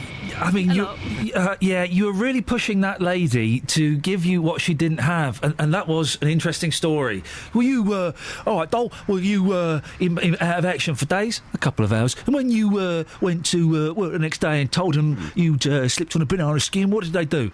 They laughed. Yeah, and how did that make you feel as a person, my lovely? OK. Yeah, do you know what I mean, Just? Yeah, I think I know what you mean. Yeah, but, do you? In saying that, I've come up with the goods. What more do you want? Well, I've gone out onto the streets. I found you 3 people in 1 hour who have slipped on banana skins. Yeah, how many calls have you got? 2? Hang on a minute. It wasn't my idea to do it as a phone-in anyway. It was your idea. I've given you gold this morning. It was... No, I don't... Listen, I've given you local stories and international stories in one package. Come on. Well, fair play. I'll give you that. Yeah, yes, thank you. Okay, that's true. But it was your idea to come up with it, so don't criticise me for there not being very many phone calls about it. Yeah, but you said, OK, let's go with this. Now, that says to me that you like the idea. No, and you think you can come up with the goods. No, how is he turning... Catherine, back me up. How is he turning this on me? This is entirely him, yeah? He's got a fair point. Yes. What point is fair? You know, he goes out, he does his magic, you question his methods. Yeah, he's a maverick. What's your beef? There's no exactly. What is your beef? What is your beef? The beef is he came up with something that I didn't think was adequate. I had no choice. You ran with it on your programme, yep. Oh, Why are you okay. trying to clip his wings? So have I got... you stop it. Why are you trying to steal his shine? Stop it, you. So have I got the power to veto your things from now on? Well, yes, you have. Right, fine. Well, I veto whatever it is you're going to do tomorrow. Oh, it's gold tomorrow. What is it's it? really special. No, I'm not going to tell you now. I bet it's rubbish and I ban it. No, you've missed out now. Good. I'll give it to Nick Coffer. Travel news for beds, cards and bugs. BBC Three Counties Radio. The M25 heading clockwise as the lane closed on the entry slip road because of an accident at junction 23 for the A1M. In Bricketwood, rather heavy at the moment on the North Orbital Road just off the M25. The M25 heading anti-clockwise, queuing at the moment between junction 18 at Chorleywood and junction 16, the M40. And taking a look in Borehamwood, very heavy at the moment on the Barnet bypass between Barnet Lane and Mill Hill Circus. So far, taking a look at the trains, no reported problems or delays. Nicola Richards, BBC Three Counties Radio. Thank you very much indeed.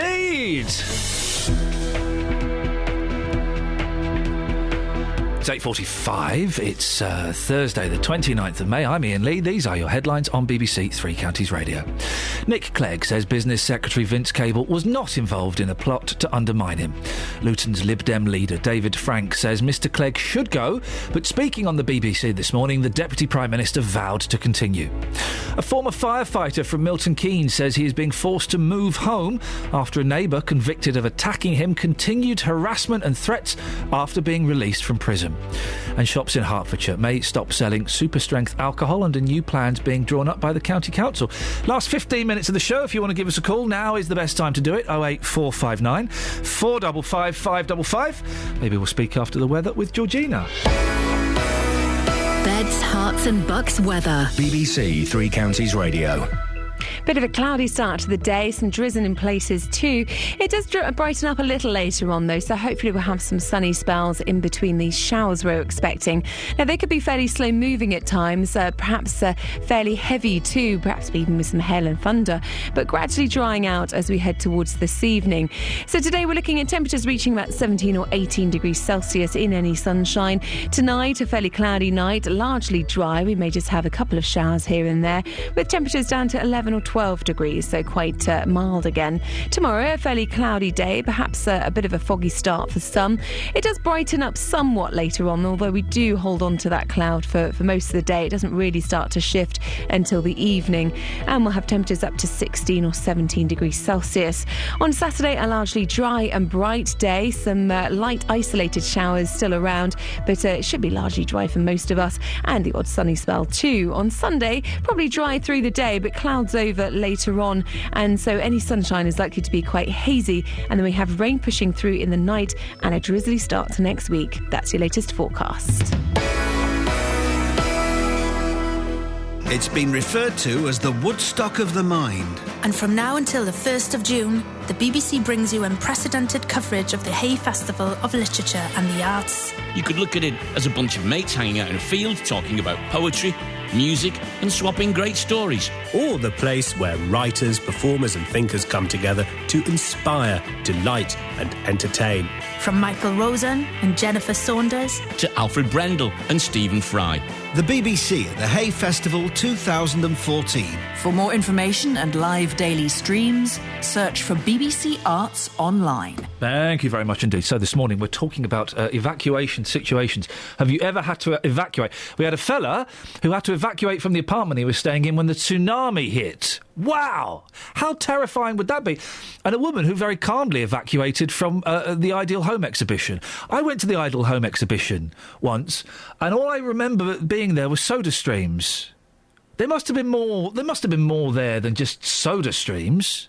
And I remember we had a soda stream already, but we still went and got some free soda stream drinks. And my dad pretended that he was going to buy a soda stream. I went, but Dad, we've already got one. Hey, here's something I can't do, and my wife can do this freely, and it makes me so guilty. You know when you go to airports and they have the duty-free and they have all the perfumes? You can do it in shops as well. They have all the perfumes. She'll just go and have a little spritz, get some perfume on, and then just walk off. And I cannot do it. The few times I've done it, OK. I've then got into a really detailed conversation with the shop assistant about what scents they've got and why I think I should buy this one. But I can't just go and have a spritz and then walk out, which everyone does. I have to do I like this. I think, let me just walk around a bit and see what it's like when it settles down after 10 minutes. And I might pop back and, which one is it? It's that, OK, yeah, no, OK, I may come back. You just got to do it like you mean it. You've got a guilty conscience. Yep. That's why you Yep. feel that's theft. Yeah, well, no, It's actually just a taster. You're allowed to test. I don't think you are. Taste. If you're not allowed to test it if you've got no intention of buying it. In my head, If you spray it on your wrist or Yeah. your neck or wherever you want, and you might walk. not wherever you want. Well, within reason, you might walk away and think. You might not have any intention of buying it, but later you'll be like, I smell delicious. People wear it because they're going to get on an aeroplane and they want to smell nice on aeroplanes. Everyone wants to smell nice on airplanes and they're bored. No one smells nice on an aeroplane. Well, more people should be stealing from duty free. They open that door at the end. I always go and have a spritz. That's how I know what to buy next. But you don't buy it though. What? Yeah, I do. The worst thing is when you go to have a spritz and then they just put it on a little stick. I don't buy it from that place. I buy it from a cheaper shop. So I'm testing. I might treat myself to a little bit of... I think you should, because let's be honest. Go on, be They're honest. not too fragrant. Huh? Hmm? What did you say? You smell like a teacher. Geography. Alan's on the A1. He's heading northbound. Sound like a teacher from the chopper. Alan! Hello. Good morning, Dalek Alan. What would you like to say? Yeah, I've had to evacuate somewhere. I was on an oil rig. Yeah. Back in the 80s, and there was an explosion and a fire. And by sheer coincidence, they had what they called an accommodation rig joined up to us. So we were able to evacuate onto that while the fire raged. How did you evacuate onto it? It was just right next to it, was it? Or did you have to use a rope? No, there's a walkway. Oh, OK. They had some workers on the rig doing different jobs, and the accommodation was for them. But we managed to get across onto it. Wow. Was it scary at all, Alan? Or were you kind of all big burly oil men going, yeah, whatever? No, first of all, I was actually in bed asleep. It was in the afternoon. I was on the midnight to midday shift. Yeah. And Sunday was normally the day for the fire drill. And I heard this noise, and I thought it was one of the crane operators, a bit heavy-handed, dropping something. Yeah. And then the alarm went, and we got up and casually strolled down to the lifeboat station, and that's when we realised that it was for real. Wow. And that's when we sat up and thought. But flipping it was a really, really hot time in July '81, and we think oxygen cylinder. How did they put it out? Because I remember there was there were quite a few kind of oil rig fires in the 80s, and they used to send out the man with the most amazing name in the world, Red O'Dare. Yes, yeah. No, this wasn't as bad as that. Right. But they did have their own firefighting crew. Yeah. And again, by coincidence, in the area, there was a rig called the Uncle John, which was mainly for divers to work off, but it also had massive firefighting cannons. And that chugged up alongside us. And, of course, they had unlimited water supply. And it was like an anti-aircraft gun. And they put some of those on a few hours and it went out. Alan, how long were you? Were your shifts on the rig? How many months were you away for? Yeah, in the North Sea you did 2 weeks on and 2 weeks off. Oh, OK, so you weren't there for like 3 months or something? No, you did 12 hours a day. But then I transferred to Abu Dhabi, and because of the airfares, etc., that the company had to pay, we did a month on and a month off. Did you not go nuts on there? No. In the North Sea, it was like a small village. They had cinemas, gymnasium, laundries, everything. Beautiful. Yeah, it was fantastic in that respect. Alan, thank you very much. Reminds me of my favourite song, Abu Dhabi, Abu Dhabi. Do you not know that one? No, what's it called? Abu Dhabi. Not to be confused with Abu Hamza. Abu Hamza. That's not a song that we like to sing. Judy's in Leagrave. Morning, Judy. Good morning, Ian. How are you? Yeah, I'm good, thank you very much. Good. Right, I've got a podcast story for you, and I've also been evacuated from my place of work about half a dozen times when I worked in London. Would you work in a fire or something? No, I worked in Gravesend Road between Holborn and King's Cross Station when the IRA were around, so we used to get bomb threats quite a lot. Oh, wow. Yes, and they used to come through to my manager's extension, and I used to sit opposite her, so I used to pick up the phone occasionally and cause the evacuation. And was it? I mean, was it the IRA or was it just nut jobs? No, I think they claimed to be IRA. So do you have someone with a thick Irish accent, kind of using a code word or something? That's what the police said when we phoned them up. But they say, have we got a code word? And the answer was no at the time, but in fact it was quite close, as I say, to King's Cross and Euston. How terrifying. It wasn't fun. No, I bet. Awful. Anyway, would you like a podcast? Yes, story? I would, please. Right. I was responsible, when I was about 12, for knocking over a car on my bicycle. Sorry, hang on, whoa, hang on a second. Say that again, what? I was responsible for knocking a car over on my bicycle. What are you, an elephant? Have you got superpowers? How on earth did that happen? I was on my bicycle on the pavement because I didn't want to cause an accident. No. And I was riding through Bushy Heath, and I happened to be taking cycling proficiency classes at the time, which is a bit unfortunate. Yeah. And I knocked the bottom of a temporary bus stop. And, with big cement bases. Yes, yeah. And it rolled in an arc into the road right outside the police station. Oh, Judy. And it was a Rubber and Reliant, unfortunately. So it shot down the road 25 feet past me, on its side, with a family in the car. They were in it? They were in it, yes. Flippin' heck! It was on its side, so the driver had to climb up over his wife to get out of the car. And I helped him stand the car upright again. Yeah.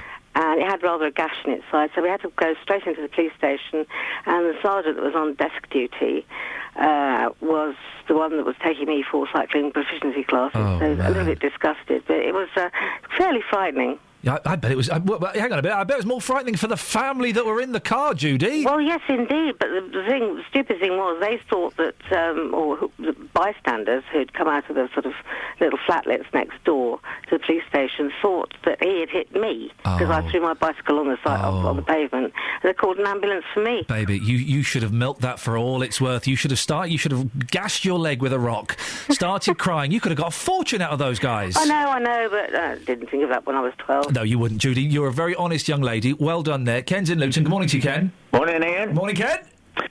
Botox to stop your sweating? Yes. What if you sweat between your legs? It's painful, isn't it?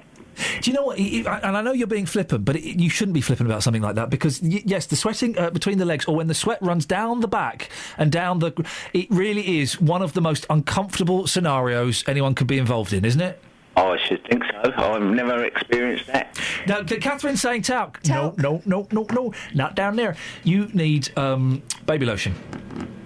Oh, right. You need a bit of of Johnson's. The opposite. You're going to go... You don't want to dry up. You want to moisten up. There's a cream you can get. They demonstrate it through balloons, don't they, on the telly? Sorry? Yeah, to demonstrate the chafing of the thighs with balloons. Is that what you're talking about, Ken? Chafing of the thighs? Ian. Yes, Ken?